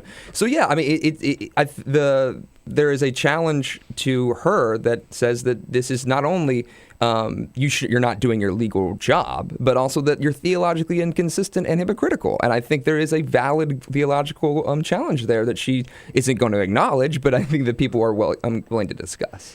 And the other layer in this is that you have more mainline Christians who are kind of taking on her fight as their own. And I'm speaking, of course, about Marco Rubio, Rand Paul, Ted Cruz, Mike Huckabee, Rick Santorum, who are either Catholic or some other kind of Christian, who have said that, look, this woman is being persecuted because of her religious beliefs, and she should be able to work out some kind of compromise.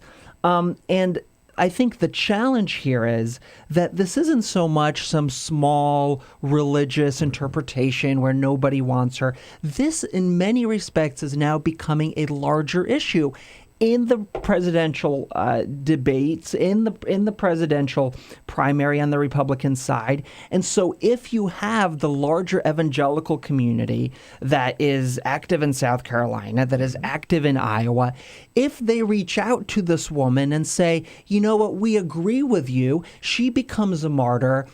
It's curious to think about how her beliefs, as small as they might be, rub off on these more mainline traditions, because those people are then saying, you know, we see the hypocrisy here, but it's okay. And it's mostly okay because you're against something we also oppose. 866-55-PRESS, 866-557-7377. I'm Igor Volsky, filling in for Bill Press. We'll continue with Jack Jenkins right after this. Like politics? Then like The Bill Press Show on Facebook. This is The Bill Press Show.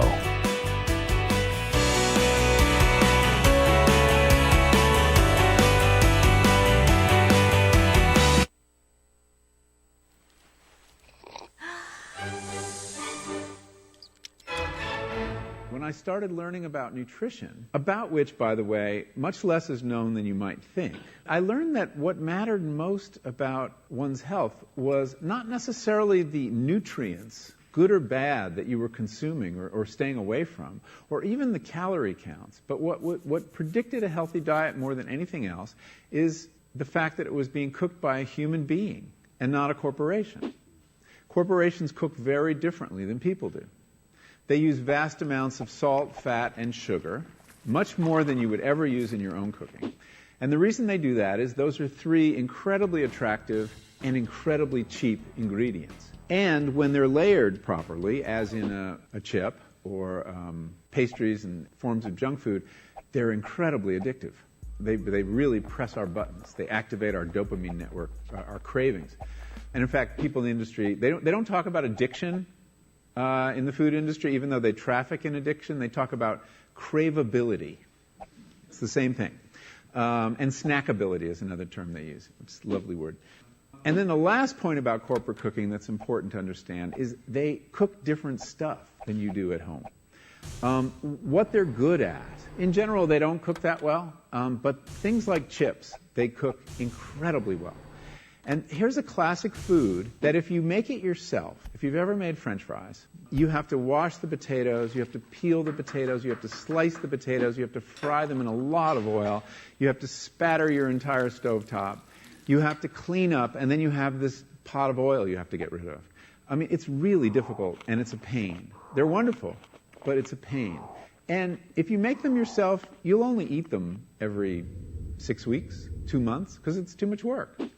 But when you let corporations cook for you, it's so simple and so inexpensive, and they're really good, that you will have them twice a day, as many people in America do. So you see the kinds of foods you end up with are these labor-intensive foods and desserts. These special occasion foods become everyday foods when we let industry cook for us. Eat anything you want, just cook it yourself.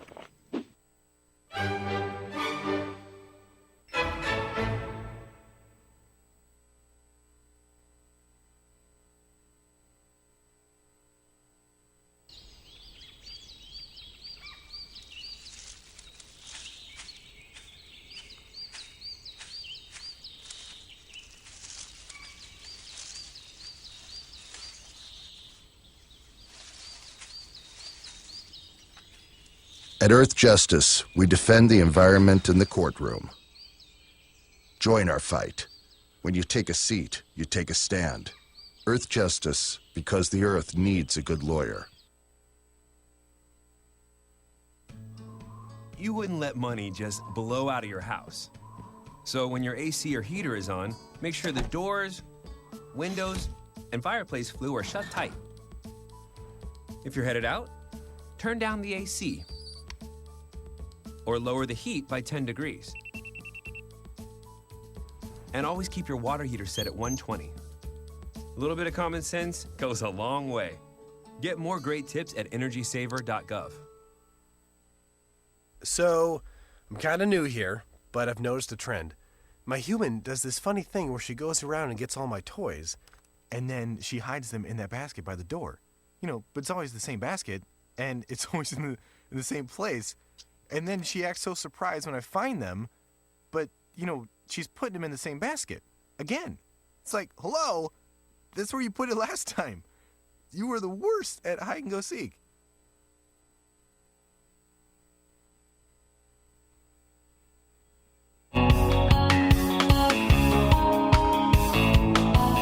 On your radio, on TV, and online.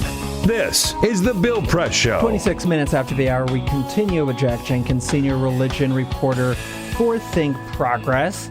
Kim Davis, a presidential topic, her religion. I thought you were going to say presidential candidate. Well, you never know. Yeah, why not? At this rate. Yeah, hell, I mean, everybody else got in. At this rate, my goodness. Her religion in question, but so is that of GOP frontrunner Donald Trump, who is also leading among Christian evangelicals, is up in Iowa, everywhere really, among every group of Republican, including the religious Republicans who we would have thought would have been at least attracted to Mike Huckabee and Rick Santorum. No. Therefore, Mr. Trump. Jack, Trump has had some trouble answering a lot of the religious question. What's your favorite verse in the Bible? You know, where do you go to church? What is his appeal to this group? I mean, everything should be it should be understood that Trump is getting a lot of the evangelical vote, but the evangelical vote is also spread across 17 candidates at this point. However, the group that he seems to be resonating with, the running theory is that there are two different groups of people within their religious right that are really into Trump. One are the folks who are effectively Tea Partiers and Republicans first. And the Tea Party, wasn't necessarily an evangelical movement, but had a lot of evangelical people within it. And, when he says terrible things about immigrants and, is really nativist and says that we should only speak English, that crowd resonates him irrespective of whether or not he's evangelical. And the other group are evangelicals that really like Pat Robertson, who's been saying equally as inflammatory stuff for quite some time. We are praying and praying that he stays in the race because it's just so much fun. Jack Jenkins, senior religion reporter for Think Progress, thank you so much. We'll be back after this.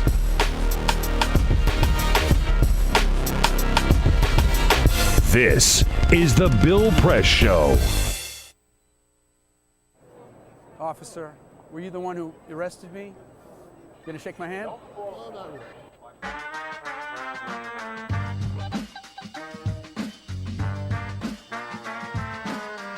So I got invited to host a vigil called Carry the Names.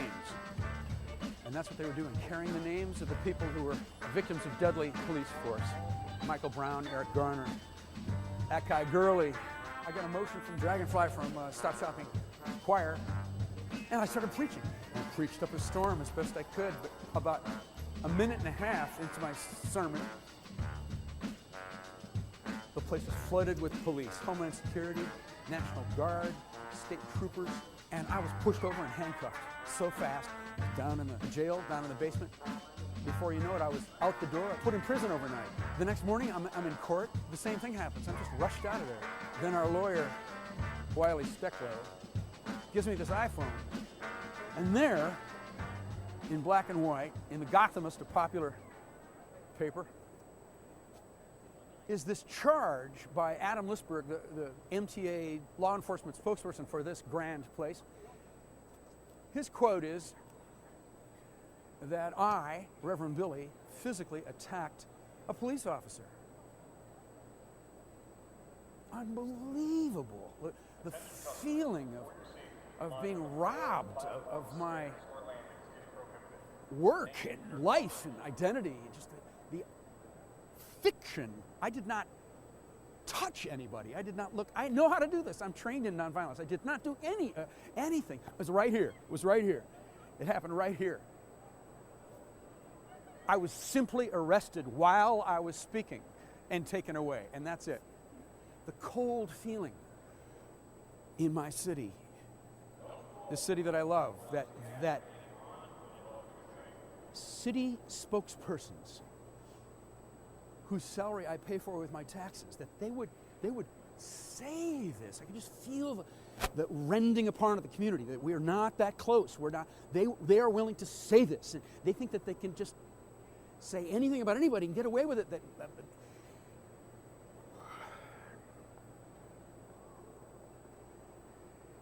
So we have something in the Church of Stop Shopping called radical forgiveness. Amen? Cops and bankers love their children. I forgive the police. We gotta love them too. Cops and bankers love their mothers. But I'll stay radical. Mothers love their brothers. We gotta love them too.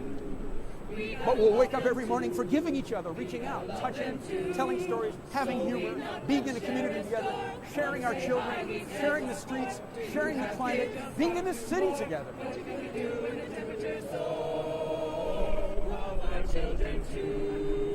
But forgiving each other, being grateful to each other, helping each other out, living together, living together. I got a daughter just turned 4. What do we do in the superstore?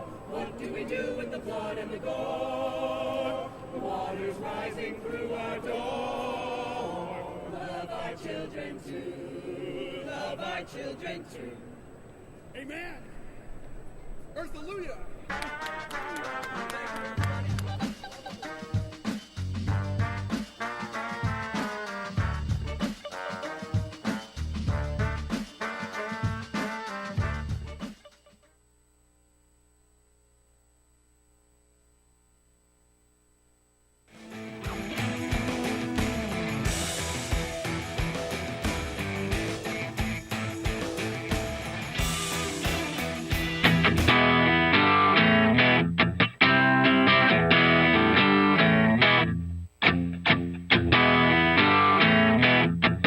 Seen on Free Speech TV and online on TawkrTV. This is the Bill Press Show. 33 minutes after the hour, the Bill Press Show for this Friday, September 4th, 2015. I'm Igor Volsky of Think Progress, sitting in for Bill Press as we now move from one issue that's being used to energize conservative voters in this 47-candidate presidential election we're having to another. Planned Parenthood and the videos that are being released by the Center for Medical Progress. There we've had 4 or 5, I don't even know how many, but here to tell us is Emily Crockett. She's the federal policy reporter for RH Reality Check. Emily, welcome to the program. Thanks, glad to be here. How many videos have been released? I've lost count. It feels like a new one every week. Oh, actually, I just lost count too. I think it was 9, but they might have. Was it the 10th one that they just released? I'm sorry. It's 9 or 10. It is 9 or 10. I will tell you that. Yeah. But at some point, they lose their potency. You have 10. I mean, the first one people were really excited about. The second and third one. But here, I mean, if you cover this stuff and you can't even count how many there were, you don't even know what we saw in the latest one. Yeah. Are we expecting this to continue kind of dripping as we go through the election cycle? Well, yes. Well, it's going to continue dripping. They said they had enough material for about a dozen videos, so we might be reaching the end, but we will see about that. And and as it's gone on, you start to see the material getting both less sort of potent, and you also start to see them repeating themselves. Like you'll see a lot of the material be like stuff that was from other videos, and it's all cut in with very kind of ominous music and black and white and making it sound really terrible. But it's so, what now the most interesting development recently, which has nothing to do with the Center for Medical Progress, you really have to put the entire part of their name in quotes because like they are neither a center nor medical nor for progress. It's really for is the only one that's preserved. Yeah. Right. For. Yeah. They're for something. Yeah. They are definitely for, defunding Planned Parenthood. But the interesting thing that happened that is, not the videos is this report, an independent report that Planned Parenthood commissioned from an independent agency.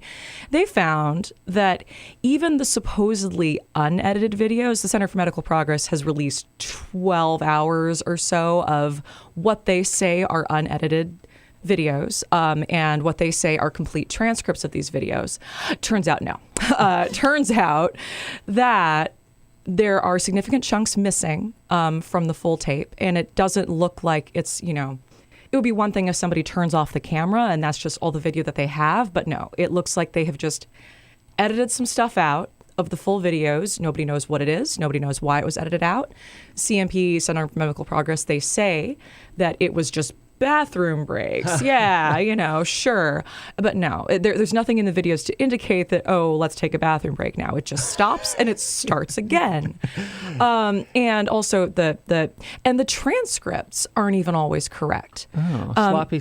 Yeah, it's sloppy. This investigation sent the videos to, a real transcription firm. And they came back with, showing that there were a lot of inaccuracies, even in the video that was right out there. So basically, they released this sort of hoping that nobody would notice. They hope that nobody would notice. Okay, well, if we put what we call the full video out there, then nobody will notice.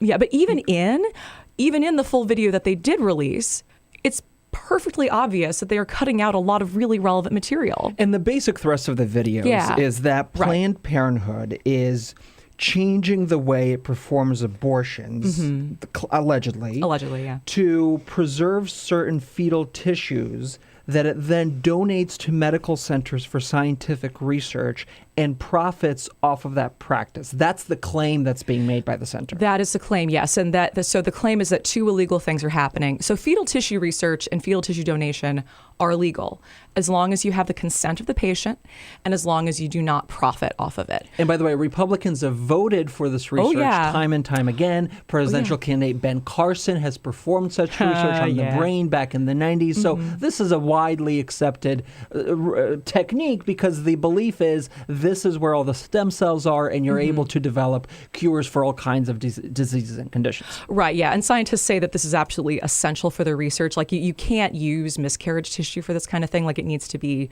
abortion. But yeah, exactly. So Ben Carson may have done some stuff on this.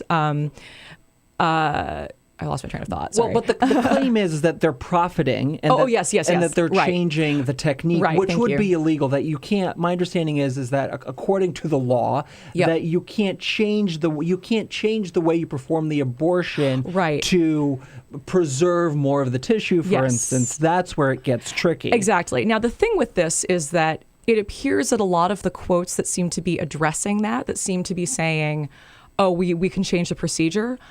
when you look at the forensic evidence, it looks like a lot of those quotes, or all of them, were taken out of context or spliced together even to make it look like they were talking about that when they weren't.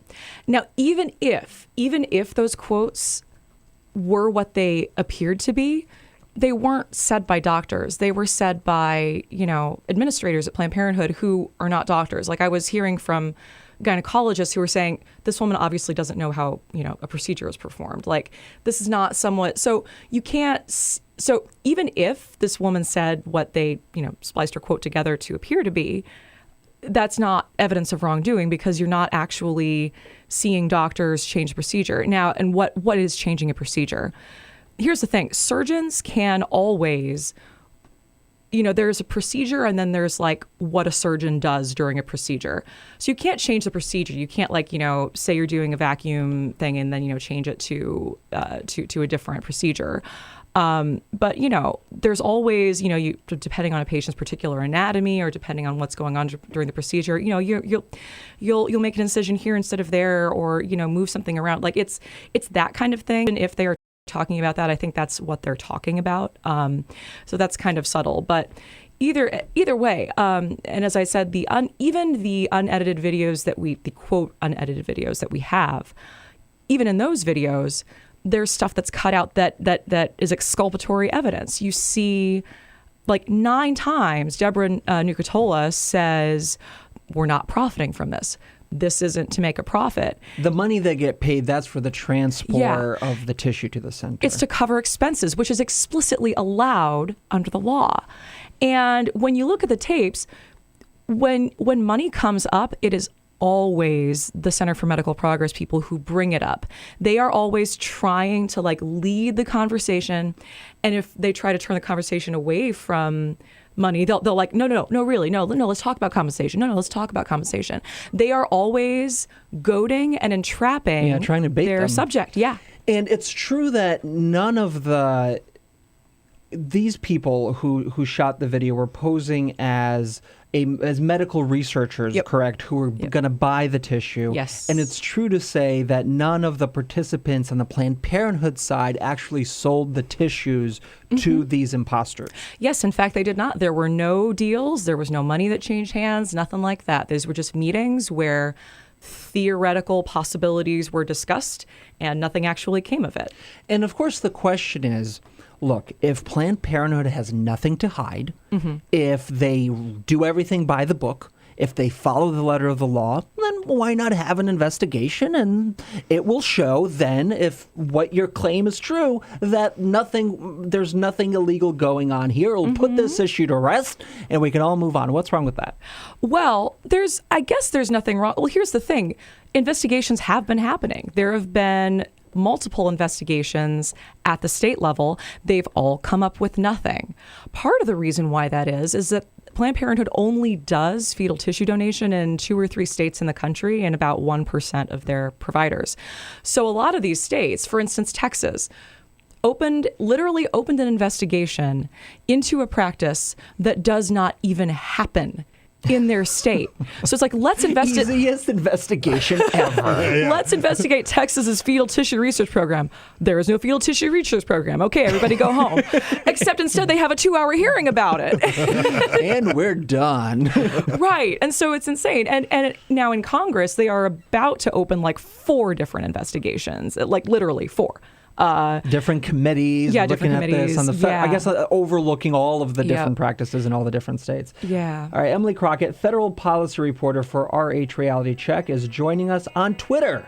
She's at Emily Crockett. RHRealityCheck.com is the website. When we come back, we're going to get into the politics of all of this, figure out how it's bleeding into the presidential election, maybe the presidential election, and some candidates are actually feeding this issue.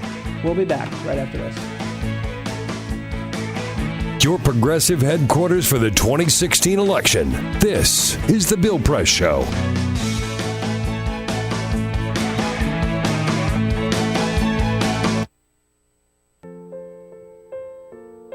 This is why you took a second job. While you taught yourself how to fix the plumbing. While you'll do whatever it takes to keep your home. And that is why we want to help.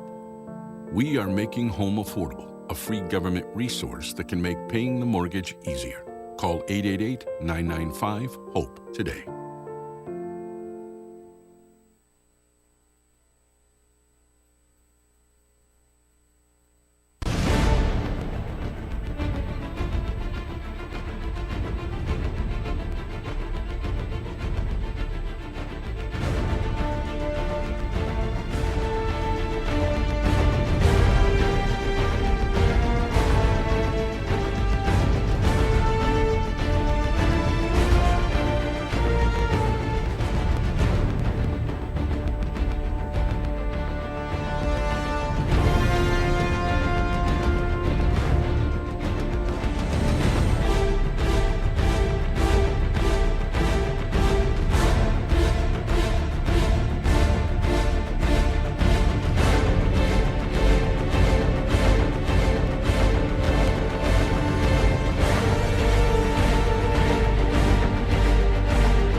So, same time next week?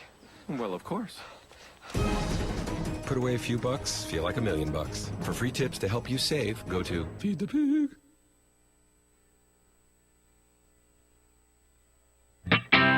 The most valuable morning radio show, according to The Nation magazine. This is The Bill Press Show. 46 minutes after the hour of The Bill Press Show for this Friday, September 4th. In studio with Emily Crockett, federal policy reporter for RH Reality Check. Check her out on Twitter at Emily Crockett and, of course, online at rhrealitycheck.com. We're talking about the Planned Parenthood videos, number 9, number 10. They're on their way to you, YouTube, so keep your eyes peeled for the latest and greatest. The question, of course, that has been on many people's minds is the entire Center for Medical Research, all of these releases, is it an effort, a coordinated effort with Republicans in Congress on the campaign trail to stir up an issue, a social issue that would get important parts of the Republican base out to vote? They no longer have same-sex marriage to rally around. Yeah. Let's get the abortion issue hot and bothered so these folks can vote for us. It does seem not that unlikely, I'll put it that way, because one thing to remember is that a couple of Republicans, including Tim Murphy, who is the chair of the committee, one of the committees that will be investigating Planned Parenthood, him and a couple other Republicans actually saw these videos weeks before they came out, and they admitted this to a roll call reporter. So there's some kind of coordination going on. We're not really sure.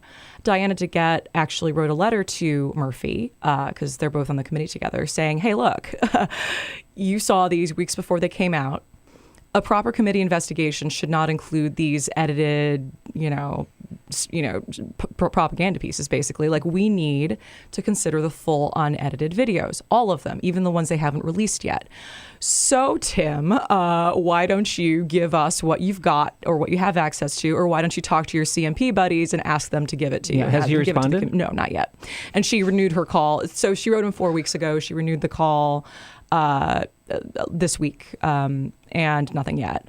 So, strangely enough, but yeah. And what has been the political fallout? There are these congressional investigations. Mm-hmm. There are numerous bills to defund Planned Parenthood in all kinds of ways. Yes, there are. There's an effort by some senators to shut down the government if funding for the government includes Planned Parenthood money.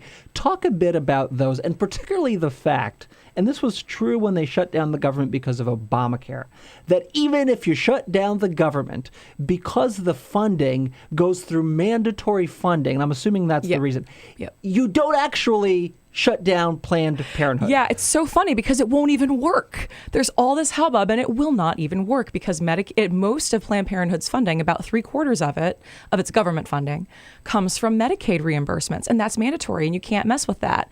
And they've mandatory in the fact that it's not subject to the whims of Congress every single year. It's kind of automatically renewed unless Congress goes in and kind of takes it out. Exactly. And states have tried to kick Planned Parenthood out of their Medicaid program, and courts have shot it down. And Bobby Jindal, the most prevalent example of that, is now being sued by Planned Parenthood for trying to do that. Yes, he is. And the Department of Justice is taking Planned Parenthood's side. The federal government warned these Republican governors, saying, no, you can't do this, guys. You've tried this before. And speaking of tried this before, we have seen this exact scenario right down to the videos, right down to the government shutdown in 2011. In 2011, you had some of these same actors, because David Daleiden of CMP actually used to work at Live Action, which is this anti-choice group. Live Action in 2011 released these videos that were, like the pimp prostitute, all those videos. Everybody remembers those. They were widely discredited, as these are. But once again, they helped launch Mike Pence was just crusading and was, but went a little bit farther than we've gone so far here and attached a defunding bill to a mandatory spending bill, or to a must-pass spending bill. And the government did not shut down, but it came really close. And this is where we are now, except the Republican leadership is much less interested in a shutdown. Mitch McConnell said recently that he was just realistic about it. He said we'll vote on it again, but we don't have the votes in the Senate, and Obama will never sign it. So we really have to wait for another president. All of those other wannabe presidents have spoken out against the videos, have taken a stance for defunding Planned Parenthood. Yeah. But still, it's been surprising to me that in the course of the debate, or the campaign rather, it hasn't dominated the debate. The debate so far has been about immigration. Yes, Planned Parenthood is a side issue, but it's like a tertiary issue at best. Yep. Maybe, and I don't know if this is how you feel, but maybe the Center for Medical Research folks are a little disappointed that this isn't getting the top billing they hope it would have. Oh, absolutely. They're disappointed. And honestly, this is probably why the videos came out in the first place, is because they wanted to rocket this issue to the top of consciousness. Because if they had all this evidence of all of this obviously terribly illegal activity, why wouldn't they turn it over to a judge? Why wouldn't they turn it over to the public earlier instead of just kind of sitting around on it, giving advance notice to their friends in Congress, editing it to scary music? And what would be more powerful than an indictment, than a court indictment, than judges shutting down clinics, taking doctors away in handcuffs? I mean, that would really defund Planned Parenthood. I know, right? And yet no shutdown required. Boom, done, closed. Exactly. Emily Crockett, federal policy reporter for RH Reality Check. Check her out on Twitter at Emily Crockett or online, rhrealitycheck.com. So much good work there. Thank you for being with us this morning. Thank you, Igor. I'm Igor Volsky, filling in for Bill Press, and I'll be back right after this.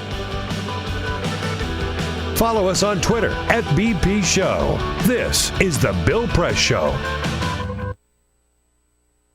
Hey, Free Speech TV world, it's Mama and the Mooks here at the Stephanie Miller Show. Hello. Good morning. Seinfeld was about nothing. I think the Stephanie Miller Show is about everything. A little bit isn't it? everything. Yeah, a It's little bit. kind of everything like thrown into a blender and we hit frappe. Right. With wine poured in. Right. Senators, fart jokes, politics, pop culture, entertainment.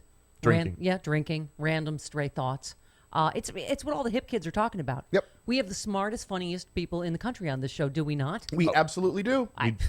Right? Our sexy liberal army of callers call in every day to tell us all about it. There you go. And some right-wingers that Travis particularly enjoys talking to. They're my favorites. Okay. You can watch us every weekday from 9 to noon Eastern or 6 to 9 Pacific, which is really early. But we still, we try to, we're still pulling in people like Rob Reiner, Lily Tomlin, Frangela, you name it. You can only get it here at the Stephanie Miller Show. Mama, Mooks, fancy celebrities. And everything. And fart jokes. Free Speech TV.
So, same time next week?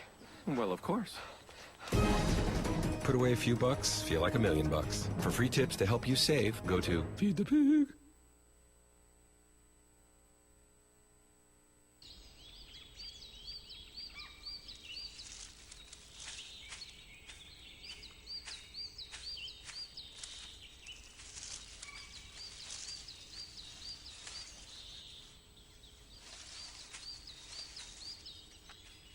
At Earth Justice, we defend the environment in the courtroom. Join our fight. When you take a seat, you take a stand. Earth Justice, because the Earth needs a good lawyer.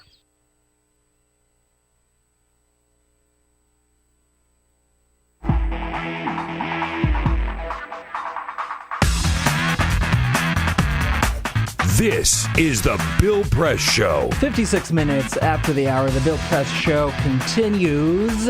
We're going to be joined in the next hour by White House reporter for the Associated Press, Josh Lederman, to talk Obama's big Arctic adventure up to Alaska. Josh followed him, and we'll get all the very latest. But first, a quick note, a quick and important update. Last time I hosted the show, I talked about a contest that I had entered bravely. Oh, yeah. And with great excitement. It was, of course, the famous bake-off of 2015 that the Volskys hosted. There were 3 cakes that took part. One was, of course, the famous Volsky 7-layer chocolate cake called Shokoladny Spartak, a Russian recipe. Which I've still never had. Which you've still never had. There was the flourless chocolate cake that a professional baker made. And there was a lemon cake that a good friend of mine baked. And after all the votes were tallied, it turned out that the Shokoladny Spartak, go ahead, baked by the Volskys, won that contest hands down. Hey! The party favorite among 8 people, beating out the professional baker. Now, a quick note. The Shokoladny Spartak is typically baked by me. Okay. However, this time I ran into some technical difficulties with the dough, and it was baked by my husband. And so now I've had to rename it from the Igor Volsky cake just to the Volsky cake more broadly. Yeah. But it was That's just fine. as delicious, and I Yeah. think I taught him well. That is a true sign of a good That's chef, right. teaching others. Exactly. Congratulations to the Volskys. Thank you. It makes me a better chef. I wouldn't mind having a piece of that. Well, maybe someday. All right, we'll be back with Josh Lederman and the Arctic after this. This is the Bill Press Show.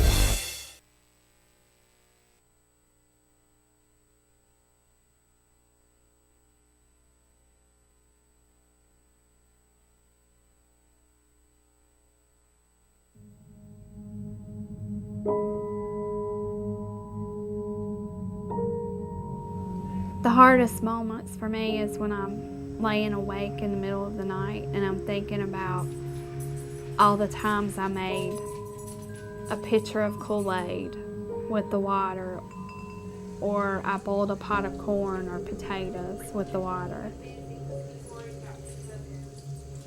Those thoughts just stick with me in the middle of the night, and I feel horrible as a mom that I didn't know that something was wrong, but how could I have known? There's no way I would have known.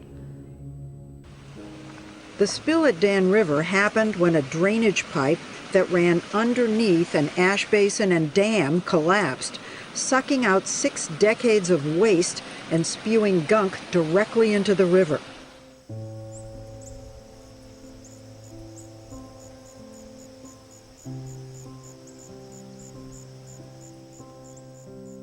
My husband and I just kind of looked at each other like, should we be concerned? We live right next to an ash pond, and this was coal ash spilling into the Dan River, and we learned at that point all of the toxins that were included in coal ash. A situation like Dan River, where there was a catastrophic disaster, gets people's attention, but the fact is that these coal ash pits have been leaking and poisoning people's groundwater and the state's surface waters for decades. Coal ash is the residue left behind after coal is burned in a coal-fired power plant. A large coal-fired power plant can burn 10 million tons of coal a year.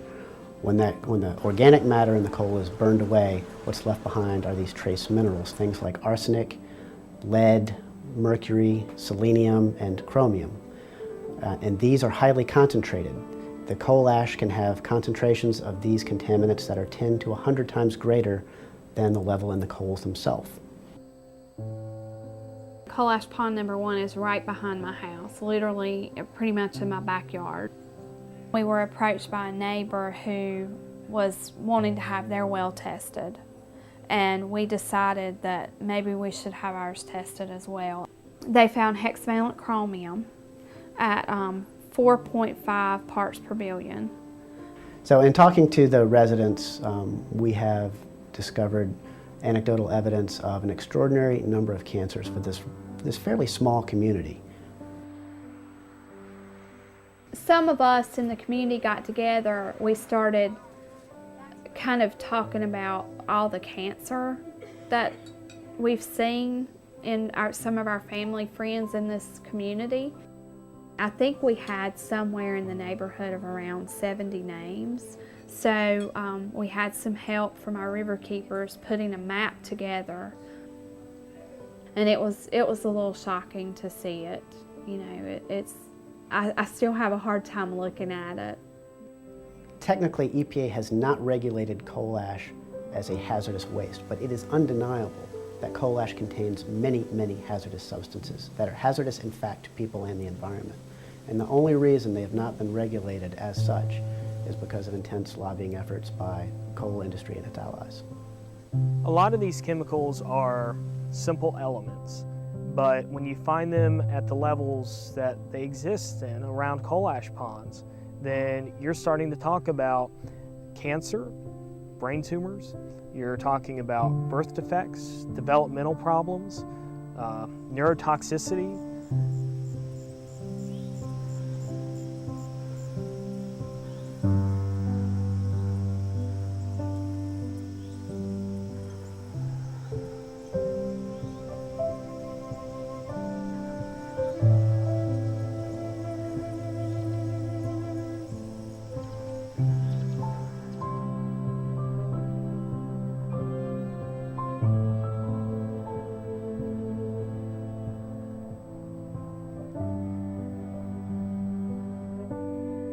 we began to look at legal options, cases that we could bring in court to protect communities and their citizens from these toxic leaking time bombs.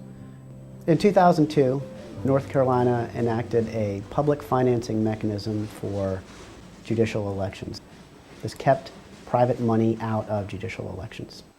The repeal of the public financing program in judicial elections in North Carolina creates a dangerous precedent for all, and it gives corporate polluters and other special interests the opportunity to elect the judges that they want.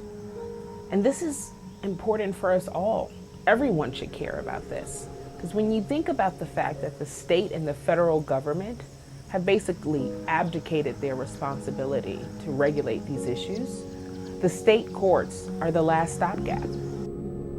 I think this is no longer a problem that's going to go under the radar. It has been exposed, and I am confident that we will ultimately, with the facts, win out and ensure that we have protected waterways. And so this is something that we all should care about. If we're worried about the water we drink and the air we breathe, we have to be concerned about money in judicial elections.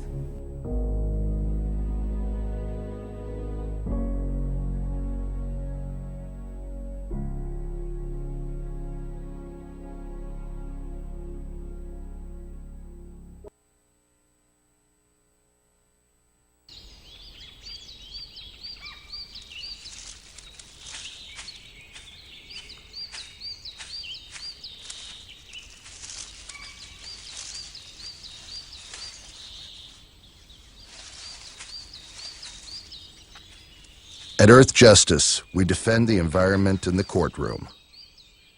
Join our fight. When you take a seat, you take a stand. Earth Justice, because the Earth needs a good lawyer. The average text takes your eyes off the road for nearly 5 seconds. At highway speeds, that's enough time to travel the length of a football field. Stop the texts, stop the wrecks.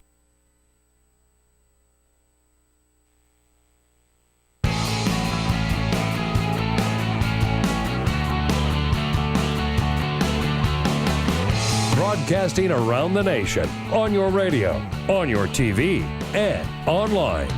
This is the Bill Press Show. Hey, it's getting chilly in here on the Bill Press Show. It's because Josh Lederman just flew in from the Arctic. Thank you That was a all. brilliant Good transition. morning. Good morning. Wow. Welcome to the Bill Emmy Press material Show. right there. Well, I write my own lines. By the way, apparently we need a little chill in here. I don't know if you saw on Twitter, Jessica weighing in says, "Oh my goodness, I just tuned into the Bill Press Show. Igor Volsky is hot. Oh, God. What have I been missing all this time I've lost?" So thankfully, we've got some of the There you Arctic go. chill Thank you. Well, yeah. to cool us all off, Igor. Josh Lederman, he's the White House reporter for the Associated Press. Follow him on Twitter, Josh Lederman AP. Just got back from the president's trip to the Arctic with the president, of course. Posted beautiful pictures on his Facebook, which is it on your public page or just your private page? Anywhere. He's free to the He's got world. nothing to hide. Yeah. Nothing to hide. Let it all hang out. Yeah, Some full great transparency. candidates. There's like Josh in a cool leather jacket, Josh eating ice cream, the president ordering food at some local place. That's right. Looked delicious, looked great. We'll get into all of that because I think this issue, this Arctic preservation, what it means for climate change, what it means for energy, what it means for our great new Arctic Cold War with the Russians that we're apparently engaged in, doesn't get a lot of attention. And so I'm glad we're going to talk about it. And a lot of folks, I think, when he went up there said, finally, we're going to talk about, the national security implications of that entire region. We're going to get into that. But first... This is the Full Court Press. Oh, look, Jamie came in here wearing his Finally, touchdown man. Tom jersey Yeah. and a little rusty on the board in there, huh? Hey there. My goodness. Just a couple of other stories making news. We go to Detroit, where if you want to improve your art collection, you'll have a chance to do that this weekend. More than 500 people. You good? Yeah, I don't know why I started eating this donut, but I did. Bite of donut. I know. By the way, Brilliant. before I half a finish, donut. Yeah. before I finish with the story, I have to point out Ray Rogers, who is screening our phone calls at 866-55-PRESS. Oh, thank you. Today I found out Ray is a monster because she brought in, when she went to go make a donut run, a coconut donut. A coconut, Ray? Yeah, no. Ray, really? Hard pass on a coconut donut. No. We got a dozen donuts. There's only 2 left. Guess which one is one of the 2 left. See, it's all about the chocolate with some kind of cream, or no cream, or just chocolate. But chocolate some is sort the of a key. chocolate icing chocolate situation. on the baked good. Coconut, absolutely Yeah. Well, you have to talk to her after the show, because this is not. Yeah, this might is be not the, okay. this might be the last we I hear think from so. Ray. Yeah. If we can't get that right. Detroit, 500 pieces of art owned by the late Detroit shopping mall magnate A. Alfred Taubman are going up for auction. They are valued at more than $500 million. It is the most valuable private collection ever offered for sale at auction. So if you've got a couple extra $100 million laying around, you could go to Detroit, and there you could get your little art there. I mean, Peter, if we pull our funds together, I feel like we can get a little something It's not for about, the studio just here. a little tiny something. Yeah. We do have an original signed Robbie Canal over there. We have a Shepard Fairey print in Jamie's room signed by all the greatest. This would go very well with this art. Yeah, of course. If you're looking to enter college, you need a little help with tuition, Pornhub might be here to help. Oh. I'm sure you've never heard of Pornhub. I don't even know what that is. It's a website in which you can view pornographic videos. Well, they want to help send a student to college. They are offering a $25,000 scholarship to a legal age college student who likes to make others happy. Oh. They want to be very clear. This has absolutely nothing to do with working for them or working in that industry, but they say applicants need to have a 3.2 GPA, an essay answering the question, how do you strive to make others happy, and an up to 5-minute video that, quote, elaborates on the good work you do and anything else you might want to say. Yeah, Jamie, are you paying attention? I am. Where do you send it in? Tell them where you send it in. I'm not going to tell you to go to Pornhub's website so that you can apply for this, but I'm sure you can find out more details. I mean, a 5-minute video is pretty. I mean, I would imagine most that's of hard the to videos do. on that site are more like 30, I 35 seconds. Yeah, I never make it past the first 90 seconds, so I would know how long the videos are on there. So I mean, there are cameras in here, so Jamie, you could just probably just bang out the 5 use one of minutes those. in here. Make sure you shoot him from the waist up, please. Okay. Did you know what today is? Today is Force Friday. You know what that is? No. Force Friday? Force Friday. Force Friday. It is peak synergy with Star Wars. Yeah, right? The new Star Wars movie is coming out not until December, but Disney, who is running the show this time for Star Wars, said that today is Force Friday. Here's what they're doing. Hasbro, Toys R Us, and Lego have all teamed forces and joined forces and are joining with Disney to unveil the whole slate of new toys that you can buy surrounding the new Star Wars movie. There will be a live unboxing of all of the toys that you can watch online later today. Is that on Pornhub? Well, for some people, that might actually be all they need. Disney is making sure that they're going to, like later on in the day, they'll have the whole list, where you can buy them, how much they cost. We're like, again, 3 months away from the movie, and we're already getting this. Well, you know, to the benefit of my husband, I will say that I'm actually excited for these new things to come out, as well as the new movies, because I feel like I'm interested to see if Star Wars can grab a whole new generation of fans like it did with, with so many other folks who are now older and remember it and want to take their kids to the new Star Wars. I think it's a great thing. Have you still never seen Star Wars? I have never seen Star Wars. Any of them? Any of them. That's weird, right? I have not done that yet. Have you? You've never seen any of them? Ray's never seen any of them. Ray, I hate put you that for on- the coconut donut. I love you for the Star Wars. Put that on top of the coconut donut. We're at 2 strikes. Hey, so our guy Joey from Chicago called in to defend coconut donuts. He's no Joey. longer our friend. Joey. Yeah, Joey. Dump that call. Bye, Joey. Yeah. Ooh. Coconut donut. Do they even have those in Alaska? Did you see any coconut donuts there, Josh? Did you see the story about Obama when he bought out all the cinnamon rolls at that cafe? He went to one of these cafes. Really? Were you there for that? I was. Did you even get one? Did he buy one for you for the reporters? Nobody bought me ice cream. Oh, that's the I don't ice know cream if he I'm supposed bought to say you. that, but I did. So yeah. Was it one scoop or two? I mean, did he It just was get one free scoop, reign? but you got to pick the flavor. Was it just you, or was it like other reporters? It slowly grew. It grew into about. Were you the first? I think I was. I was either the first or the second. Yeah. Wow, that's pretty impressive. Scooplet. Yeah, like he a insisted. Presidential scoop. We tried to literally. Mr. President. With the ice cream. Yeah. So. There you go. Wow. Well, I saw you before you left for the trip last week. You were excited about it. You were talking about like all this warm clothes you're going to pack, and I saw in your pictures you're wearing like vests and sweaters, which I thought was nice. Leaving DC and going to some nice, cool location with a nice temporal climate. First of all, let me ask you, how cold is it up there? Actually, not that cold, at least at this point of the year. Is it because of the global warming? Well, the president says it is. I think in general it's probably, this is the part of the year where obviously it's a lot less cold. We didn't see any snow in the ground in Anchorage or anything like that. But certainly the temperatures have been getting warmer there, and the temperatures specifically in the Arctic have been warming at twice the rate that they've been warming at any other part of the world, which is obviously one of the driving reasons that the president chose this to make his stand on climate change. Yeah, he talked a lot about climate change. He took on Republicans who opposed climate change. Yet he also encountered some protests because he greenlit an effort by Shell to drill in certain parts of the Arctic. It's a bit of a complicated legacy for him up there. It is. And environmentalists said it's actually a pretty big stain on his legacy. This is drilling by Shell. That's the first time they've done this in decades. They had tried to do it a few years ago, and it was kind of a disaster. They had rigs like catching on fire and like running into islands. It was a disaster.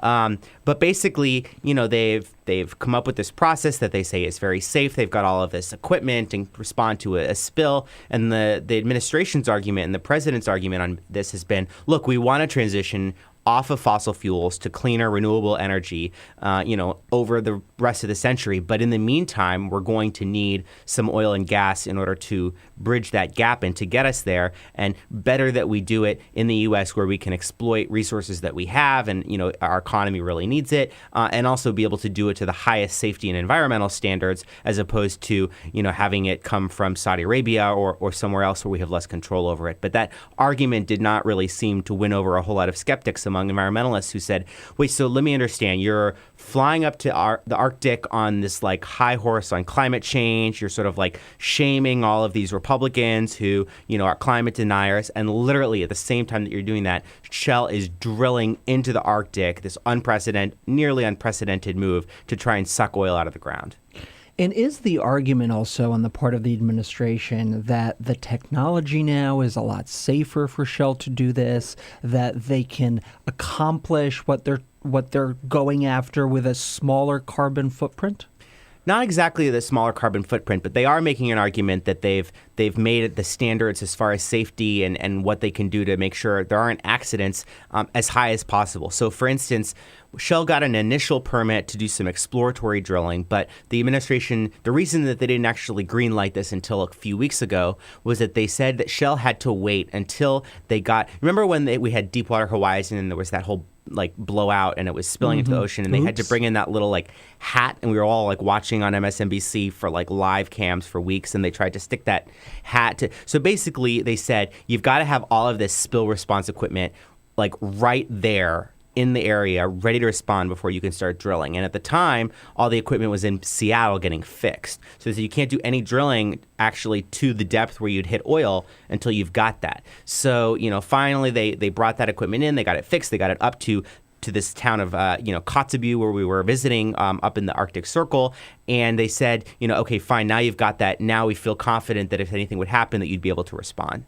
And do you feel that clearly the balance of this trip was to show the president doing these adventurous things and going around this part of Alaska and taking these wonderful pictures and trying to communicate to the people back home that these are areas we really want to preserve, that they are unlike anything else in the world. It's a beautiful natural resource that America has.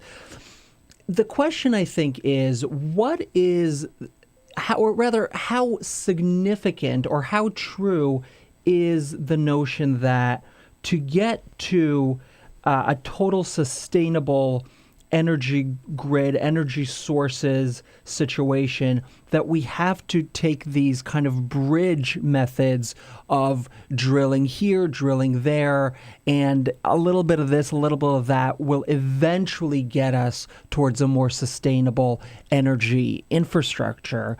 That is, did the administration really kind of have to do this because we need the energy, or are there are there other business maybe reasons that this came about? Well, there's no question that if the administration or the country as a whole decided that tomorrow we wanted to go to all solar and wind, it would be a nightmare because we just don't have the capacity yet to power our homes and do all of that based on renewable sources. So we do need bridge fuels in the interim. However, really the focus of bridge fuels, so to speak, has been on natural gas and the boom in gas that we've been able to find in this country in recent years as a result of fracking, which is a whole nother issue, but less on oil, on an even dirtier fuel that has higher rates of emissions. There are business considerations, but it's broader than business because Alaska is a state where not only business but also the people and the state government are very dependent on these energy revenues. It's something like 90% of Alaska's budget. And people are really dependent on the government and the state government in particular there because you live in a tiny village somewhere. I mean, something happens, you need help. I mean, you're really reliant on the government and, emergency response and these little aircraft and the government revenues. The people in Alaska get not huge, but they get checks every year as a result of this energy drilling. So, the governor of Alaska was a kind of independent-minded guy who was flying with us on Air Force One to Alaska, came back and told us, look, we've got a $3.5 billion budget shortfall because energy prices have dropped. The price of oil has plummeted. So even if we're doing the same amount of drilling, we're getting less money for it. Our state budget's in crisis, our people are in crisis, and we need to use the energy resources that we have just to feed our people. So, it's an issue that pits these environmental concerns against some pretty legitimate economic concerns that people have in a state where they're already struggling economically. And I'm glad you said that because these issues are really complicated and it's not as easy as flipping a switch and saying we're going to stop drilling, because that drilling creates jobs, it creates a whole lifeline for communities. And yes, we can find other jobs for these people, but you're not going to do it overnight. And so I guess the thinking here is, let's make sure this happens in the safest way possible while exploring alternatives for the nation in terms of energy solutions and for these communities. And was there a focus there, just quickly, on moving away from the kind of energy-fueled economies that these communities have? Well, the president really didn't come up there with any big policy pronouncements. I mean, he came there to sound the alarm on climate change, but we heard very little from him in terms of, we need to shift this type of energy to this type of energy. And I think a lot of that was a realization that Alaskans want something to be done about climate change because they are seeing the effects of it firsthand. And we saw that everywhere we went. But they're also really conflicted. And if Obama were to go up there and say, we're going to shut down all your drilling and, no more energy development, that would have really fallen flat in Alaska. Josh Lederman, White House reporter for the Associated Press. He joins us for the hour as a friend of Igor this time. Ha, ha, ha, ha, ha. We'll be back right after this. Stay with us. Get social with Bill Press. Like us at Facebook.com/Bill Press Show. This is The Bill Press Show.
A single ember that escapes from a wildfire can travel more than a mile.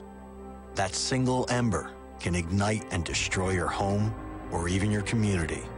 You can't control where that ember will land, only what happens when it does.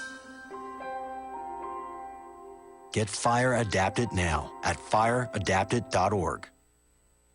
Columbine. Virginia Tech. Tucson. Aurora. Fort Hood. Oak Creek. Newtown. Newtown.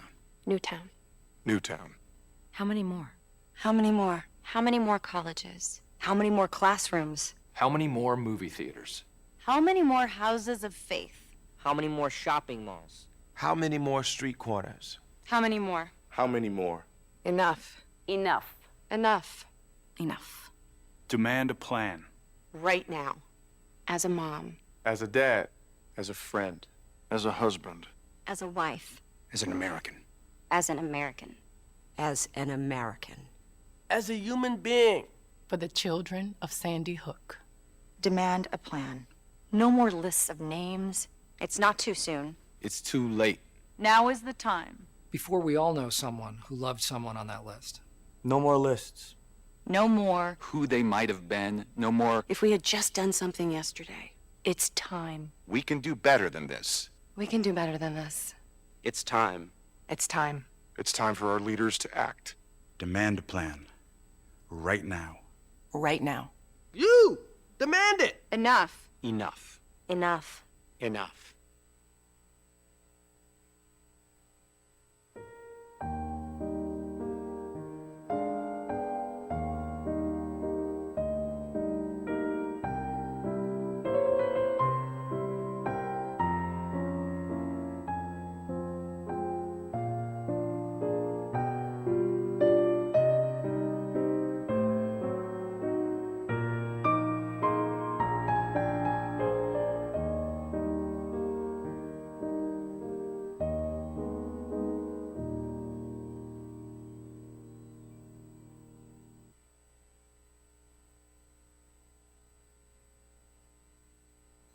It's on us to stop sexual assault.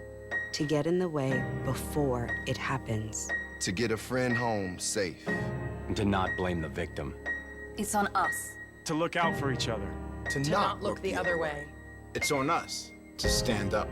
To step in. To take responsibility. It's on us, all of us, to stop sexual assault. Learn how and take the pledge at itsonus.org.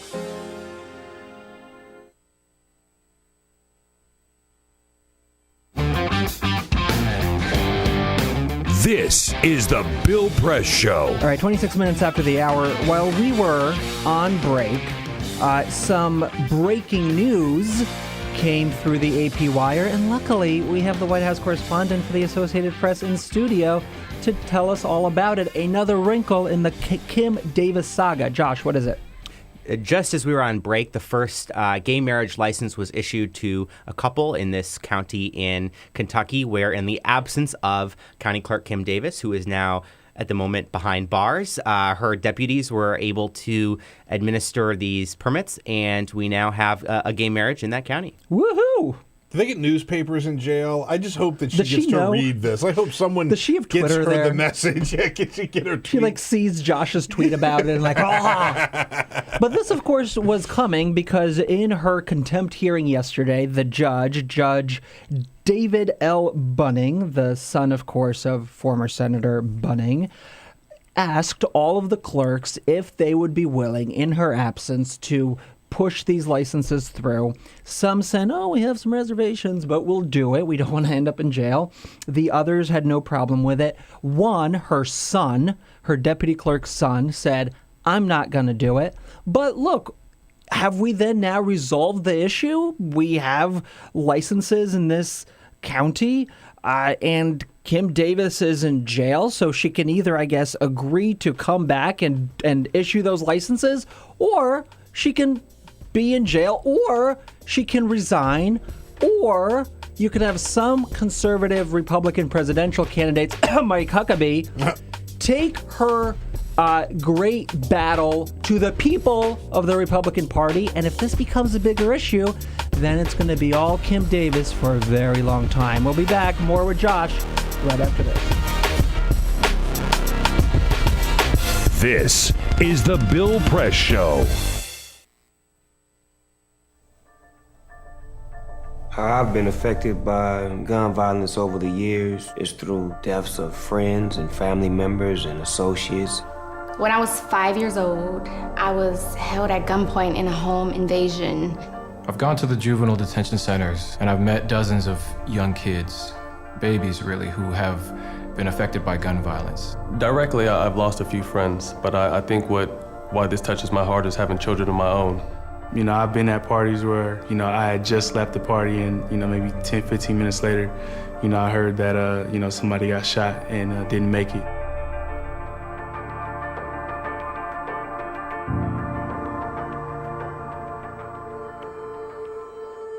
There are a lot of people benefiting off of our pain, and it's time we do something. I'm here to unload my investment because I think that it's important that we start kind of seeing where our money is going. It's time to go to your financial advisor and demand that there are no gun investments in your 401k. Even if you don't have investments, you can still help spread the word.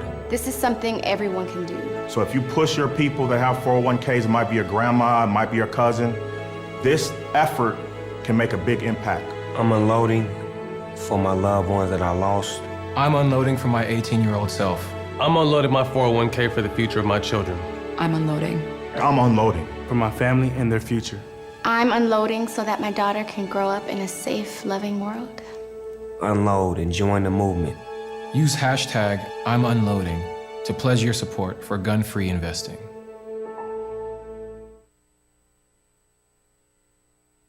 I grew up in the housing projects of Cleveland. I didn't even know that life could be any better than it was. Education for me has been a way to get away from the agony of what was normal life. I want to be able to impact the community, not just look back on where I came from, but to reach back to where I came from and pull some people up with me. My name is David, and I am your dividend.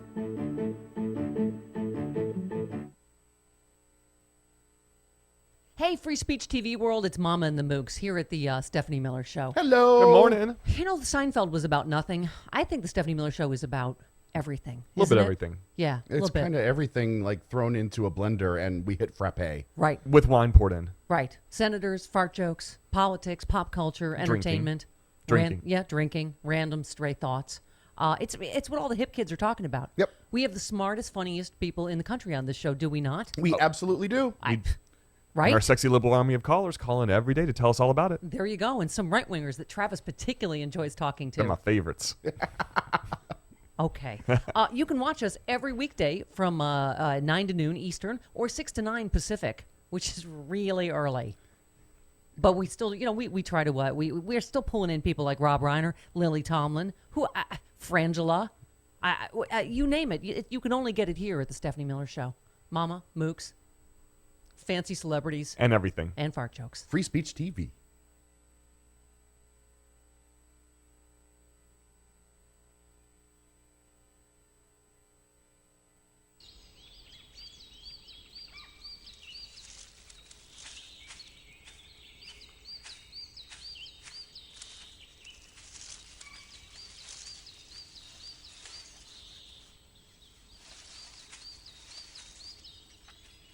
At Earth Justice, we defend the environment in the courtroom. Join our fight. When you take a seat, you take a stand. Earth Justice, because the Earth needs a good lawyer.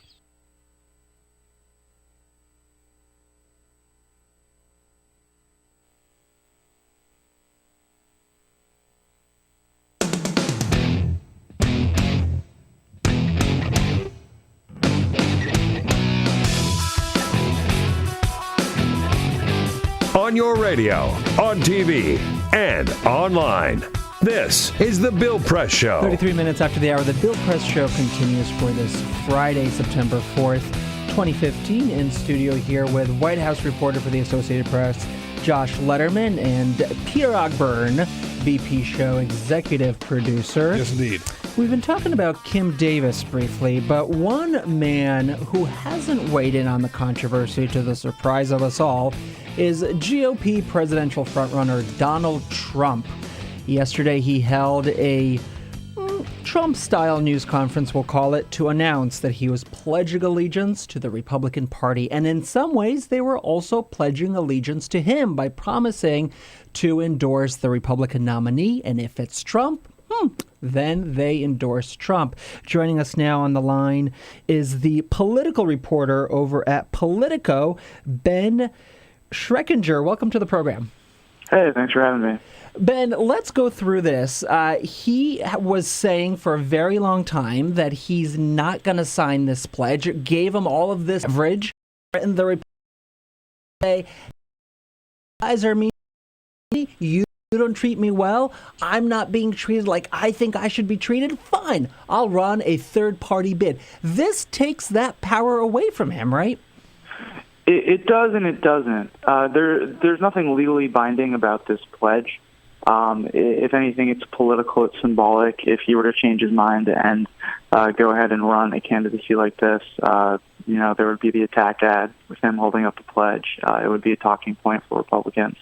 But it's right now it's a winning move for him, and down the line there's not much to stop him from going back on it. Now, why is this a winning move? Because I thought his entire appeal was, I'm not the establishment, I'm the outsider. Wouldn't this then say that he's now part of the establishment party? Or part of the establishment, rather? I think that if you talk to Donald Trump's supporters, they would not see it that way. There is a contingent within the party that does like Donald and has expressed reservations about the fact that he has been holding out the possibility of a third-party run. So I think it certainly helps him with those people. And with Trump's supporters, he's been inconsistent on a lot of things. He's started going to fundraisers. He went to a fundraiser for a PAC. Super PAC that's supporting him, and yet he continues to insist that he's self-funding and can't be bought. So, I don't think that his supporters are holding him to super stringent standards. I think they're more just attracted to his personality and his brashness. Yeah, his brashness is really, I think, what keeps all of us glued to the TV screen. It's amazing. You see Republican candidates shell out millions for airtime. This guy calls a press conference, gets out there, and is live on every network for the entire thing. I mean, candidates would die to get that kind of coverage. It's really, truly amazing.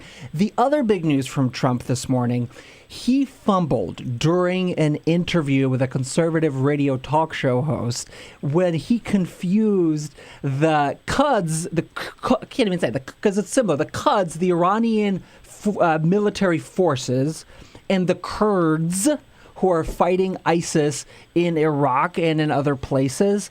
How big of a problem is that going to be? Because, nothing sticks to this guy, but he clearly revealed in this interview that he doesn't really know these things very well. And presumably, as Josh can tell you, a president has to know the difference between America's allies in some respects and its enemies. Yeah, I don't think this is going to be a problem for him at all. I don't think that the vast majority of the people supporting him in the polls know the difference between the Quds forces and the Kurdish people. George W. Bush gave sort of a very similar interview when he was running for president for the first time, where he, didn't know some facts on foreign policy, some names of foreign leaders. It didn't stick to him either. And I think there's even less of a reason to think that this moment is going to stick to Donald Trump. You'd be hard-pressed to find one Donald Trump supporter who says, I'm supporting Donald Trump because I think he has the greatest mind on foreign policy of all of the presidential candidates. Right, and when he was asked, so who's advising you on foreign policy? Where are you getting this? He listed a couple of randos that either he'd seen them on the shows, or here's a couple of really smart guys who reporters later followed up with them and they said, well, I haven't really talked to Donald Trump, not exactly sure. Maybe he picked out my book or something like that. But you're right. I mean, the people that are supporting Donald Trump are supporting him because of this aura and this energy, and what they see as a value of having someone who's outside of this wonky world where people actually know who's fighting in Iraq. That's really not, sort of what he's going for. So I can't see this really sticking to him either. Yeah. And we were all surprised. I mean, I'm sure you were too, Ben, that it would last this long, the Trump surge. And the latest poll numbers for Trump are still really strong and only going up, right? Yeah, his lead's not going anywhere. The first couple of national polls out in July that showed him winning were initially dismissed as flukes. After his comments about John McCain later that month in Iowa, people were sure that he'd tank. I think that we need to get used to these poll results. If he fades, it's going to be a slow fade, but I don't really see him collapsing, before at least the early states, before Iowa and New Hampshire. Why isn't he commenting on Kim Davis? Why did he ignore that question during the press conference yesterday and said he doesn't know much about it? It's been all over the news. If we know one thing about this guy, it's that he watches the news every minute of every day. Does he think it's not beneficial for him politically to weigh in on this question? Donald is actually pretty controlled in press conferences about deflecting questions, ignoring questions, spinning questions. I think that most of his provocations are more or less intentional. And I think that he's decided that there are parts of the culture war that he wants to wade into, and parts of them that he wants to steer clear of. And then, apparently he's decided that at this point it doesn't make sense for him to wade into the gay marriage and this idea of persecution of Christians in America debate. And where is he on the gay marriage question? That's a great question. I actually don't know where he's come down, and if he's come down in one place in the past and is now moving away from it. Something I'll actually have to look into. It's amazing. This is the other amazing thing about Trump, is that we have the dominant issue right now is Kim Davis. And this guy gets to talk about only the things that he wants to talk about. Yeah. Only immigration, only the self-funded campaign stuff that make him look good. And it doesn't hurt him. And reporters don't challenge him on it, really. There's a really interesting dynamic between Donald Trump and the media that covers him that I don't think I've ever seen before, in that he runs the conversation. He has power over the people that are getting his message out. It goes all the way down to the fact that, what other presidential candidate can go onto any cable news show on their cell phone the way that Donald Trump does? And it's Sunday shows. It's everything. It's Sunday not just shows, daytime cable. It's everything. He'll just roll up onto a show on his cell phone. It's just he runs the show. He has got this so on lock. It's fascinating. And part of this has to be ratings gold. I mean, Ben, when we, at Think Progress, write a story about Trump, it does very well. And I'm sure the same thing is true for you guys in Politico. So the incentives for either challenging Trump or pissing Trump off, if you're a reporter, aren't exactly there, right?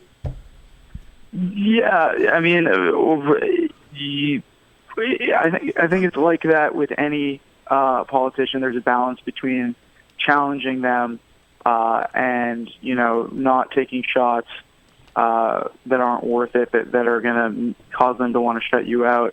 I do think that the success of his candidacy is driven largely by the fact that he drives ratings and he drives clicks and he gets all that free media. One outstanding question for the fall and the winter is whether the American people sort of get tired of it and stop clicking and stop tuning in, and that media dries up for him, that free media, and that may actually be something that really undermines his candidacy. Well, we'll be watching it closely here. Ben Schreckinger, political reporter at Politico, thank you so much for joining us. Safe travels out there on the campaign trail. Thanks a bunch. We'll be back. Josh Lederman, Peter Ogburn, they're here in studio with me to discuss more of the news of the week. Our number, 866-55-PRESS, 866-557-7377 if you want to be part of the conversation. But we'll be back on the other side of the break. Like politics? Then like The Bill Press Show on Facebook. This is The Bill Press Show.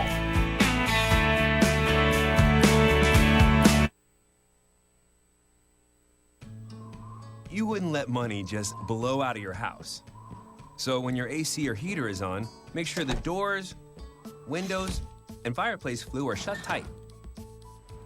If you're headed out, turn down the AC or lower the heat by 10 degrees. And always keep your water heater set at 120.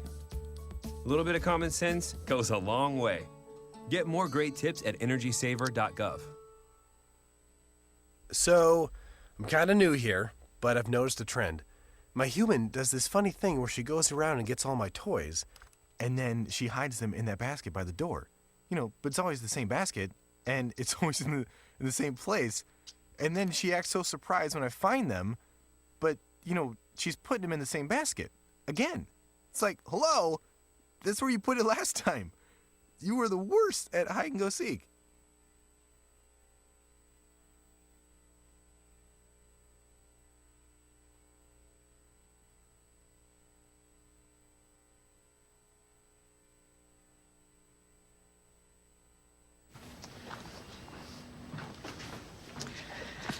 All right. I know this isn't any fun to talk about, but we should. Okay. So who's going to do what? I'll pack the dead batteries. Great. I'll only put what I don't need into a duffel bag. Perfect. That's totally unhelpful. No problem. Meanwhile, I will try to comfort everyone by speaking in a calm voice. And I'll try to get the generator going without any gas. Oh, let's not forget the cell phones, which probably won't work. Right.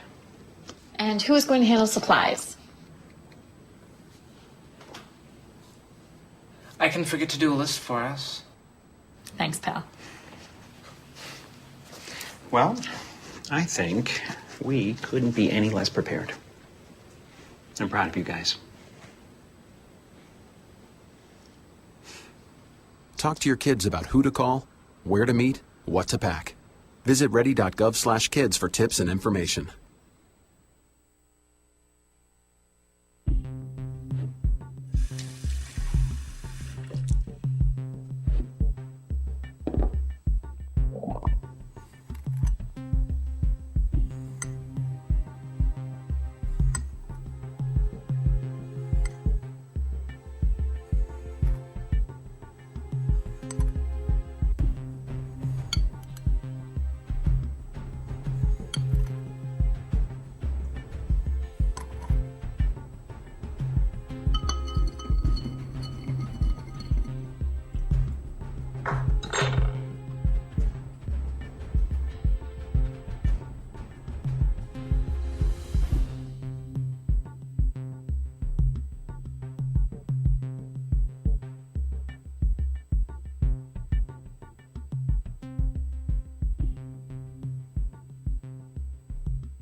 Is the Bill Press Show. 47 minutes after the hour, the most valuable morning radio show continues into hour 3 of the September 4, 2015, your Friday into your 3-day Labor Day weekend, and we're very happy that you're spending it with us.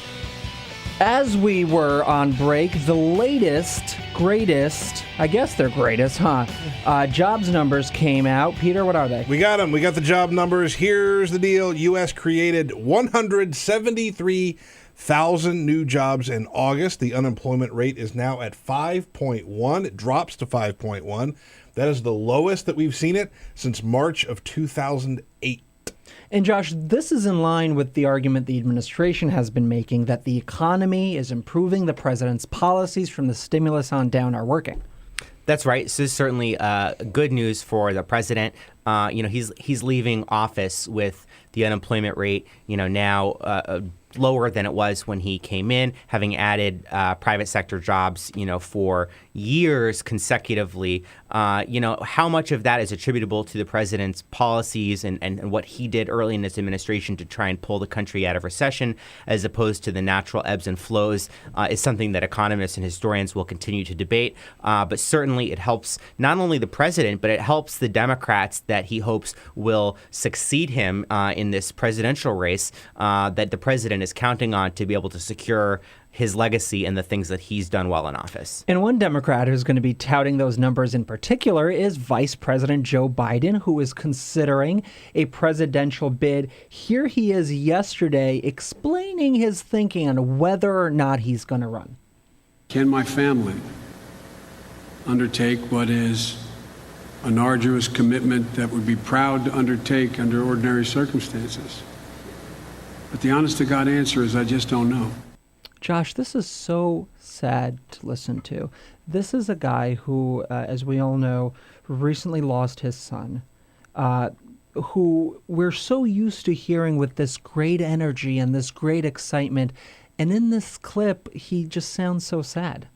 That's right. And we should point out, he didn't sound sad the whole past few days. He's been on this tour of Florida and Atlanta talking a lot about the Iran deal, talking about community college, and we did see him at certain points a lot more engaged and enlivened. However, this is an issue where the vice president said, look, everybody's talking about, can I raise the money? Can I put together the organization? Is Hillary too weak? Is she too strong? Can I do this?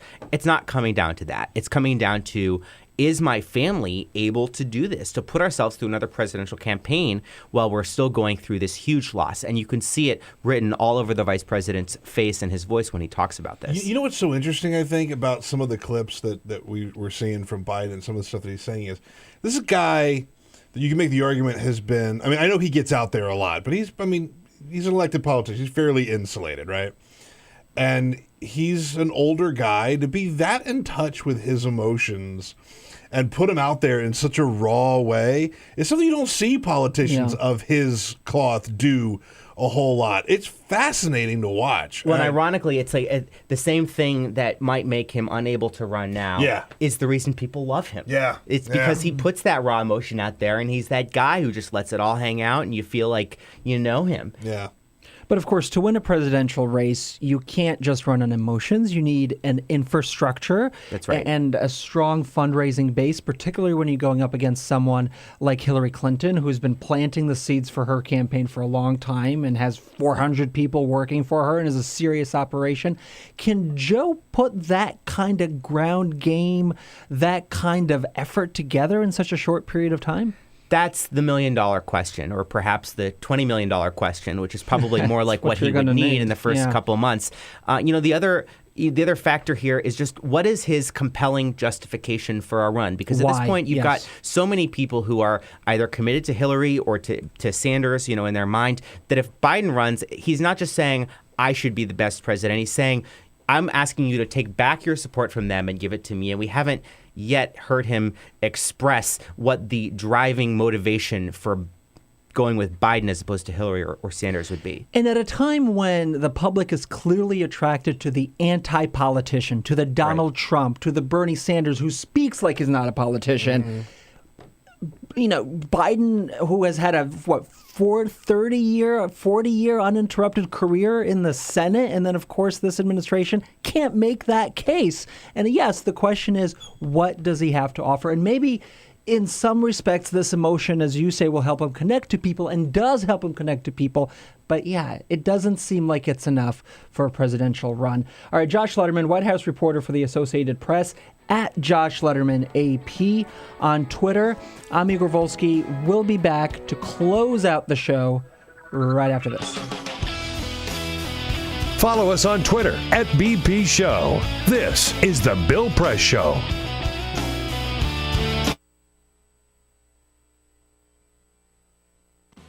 Broadcasting around the nation, on your radio, on your TV, and online. This is The Bill Press Show. Hey, friends and neighbors, what do you say? Good morning. Great to see you this morning. This is The Bill Press Show. We're coming to you live from our nation's capital, Washington, D.C., bringing you up to date on all the news of the day, whether it's happening here in our nation's capital, around the country, around the globe.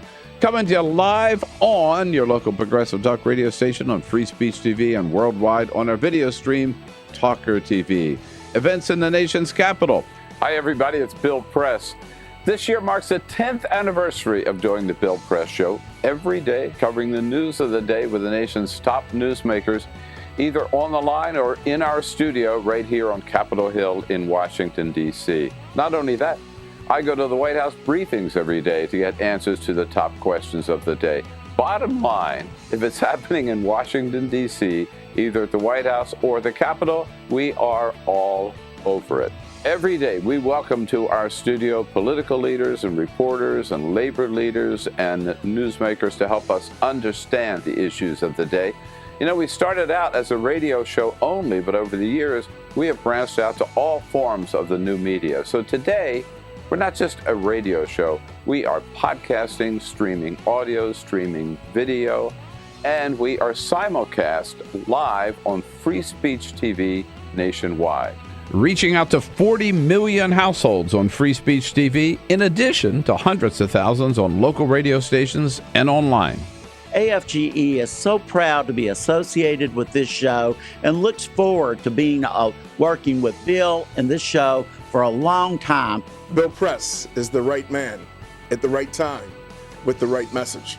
And thanks to the Bill Press Show, we get our message out to thousands and thousands of people every day. Thank you, Bill Press. The Teamsters are a proud partner with Bill Press on his show, telling the truth about what's going on with working families. Tune in. Yes, it's been a fun and exciting 10 years so far for the Bill Press Show. We're looking forward to many more with all of you, broadcasting live every morning from the nation's capital. On your radio, on TV, and online. This is the Bill Press Show.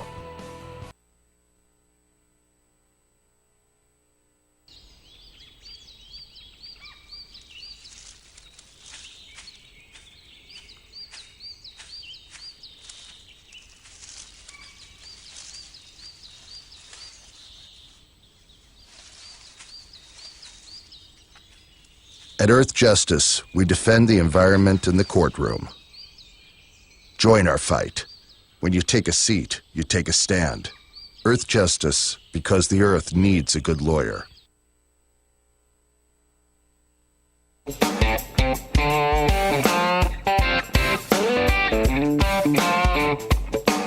Seen on Free Speech TV and online on TawkrTV. This is the Bill Press Show. 56 minutes after the hour, the Bill Press Show closing out this Friday, September 4th, 2015. Thank you for spending your pre-Labor Day weekend with us. Joined here still with Josh Lederman, White House reporter for the Associated Press, Peter Ogburn. Yeah. We're all wondering, Josh, so the president is back from his big trip to the Arctic. He has maybe like a year left in office. What are the priorities? He's done a lot, I feel like, in his second term already. What can we expect? Well, the immediate focus, at least for the next few days, turns back to foreign policy. The president will be meeting today with the King of Saudi Arabia, who's in town. This comes on the heels of news just this morning that 22 Emirati troops were killed in Yemen as part of the Saudi-led coalition there. And then the president will be getting back focused on the Iran deal. He now has his 34th vote, a few more than that. In fact, the threshold now increases to, can he get 41 in the Senate to prevent Congress from even voting on a resolution to try and disapprove of this deal. The other issue on the radar is economics and the budget and trying to avert a budget shutdown. Does the White House feel that's likely this time? I think they think it's a real concern. They think that there's a solid chance that Republicans will try and shut it down over the Planned Parenthood funding issue, some other fun issues that they try and stick as a wedge into these budget issues, and I think they're pretty concerned about it. Wow. It's shocking to me. You defund the government and you don't even defund Planned Parenthood because it's mandatory funding, yet this is a real... For me, I always thought all the Ted Cruz shut down the government thing was phony baloney because they learned their lesson the first time, but you're saying the White House is really worried that they're going to come back, they're not going to have time to tinker with this, and they're just going to be like, there's nothing we can do. Exactly, and that we'll have some protracted thing where they'll have to do some emergency short-term budget thing, and it'll get stapled together this summer. But they are not looking forward to getting that resolved. All right, Josh Lederman, White House reporter for the Associated Press. Thank you so much. Thank you, Peter Ogburn, Jamie Benson, Ray Rogers, Cyprian Bolding. The Bill Press Show wishes you a very good Labor Day weekend. I'm Igor Volsky. We'll see you back here on Monday. Bye-bye. Or Tuesday. That's right, Tuesday. Bye-bye. Tuesday.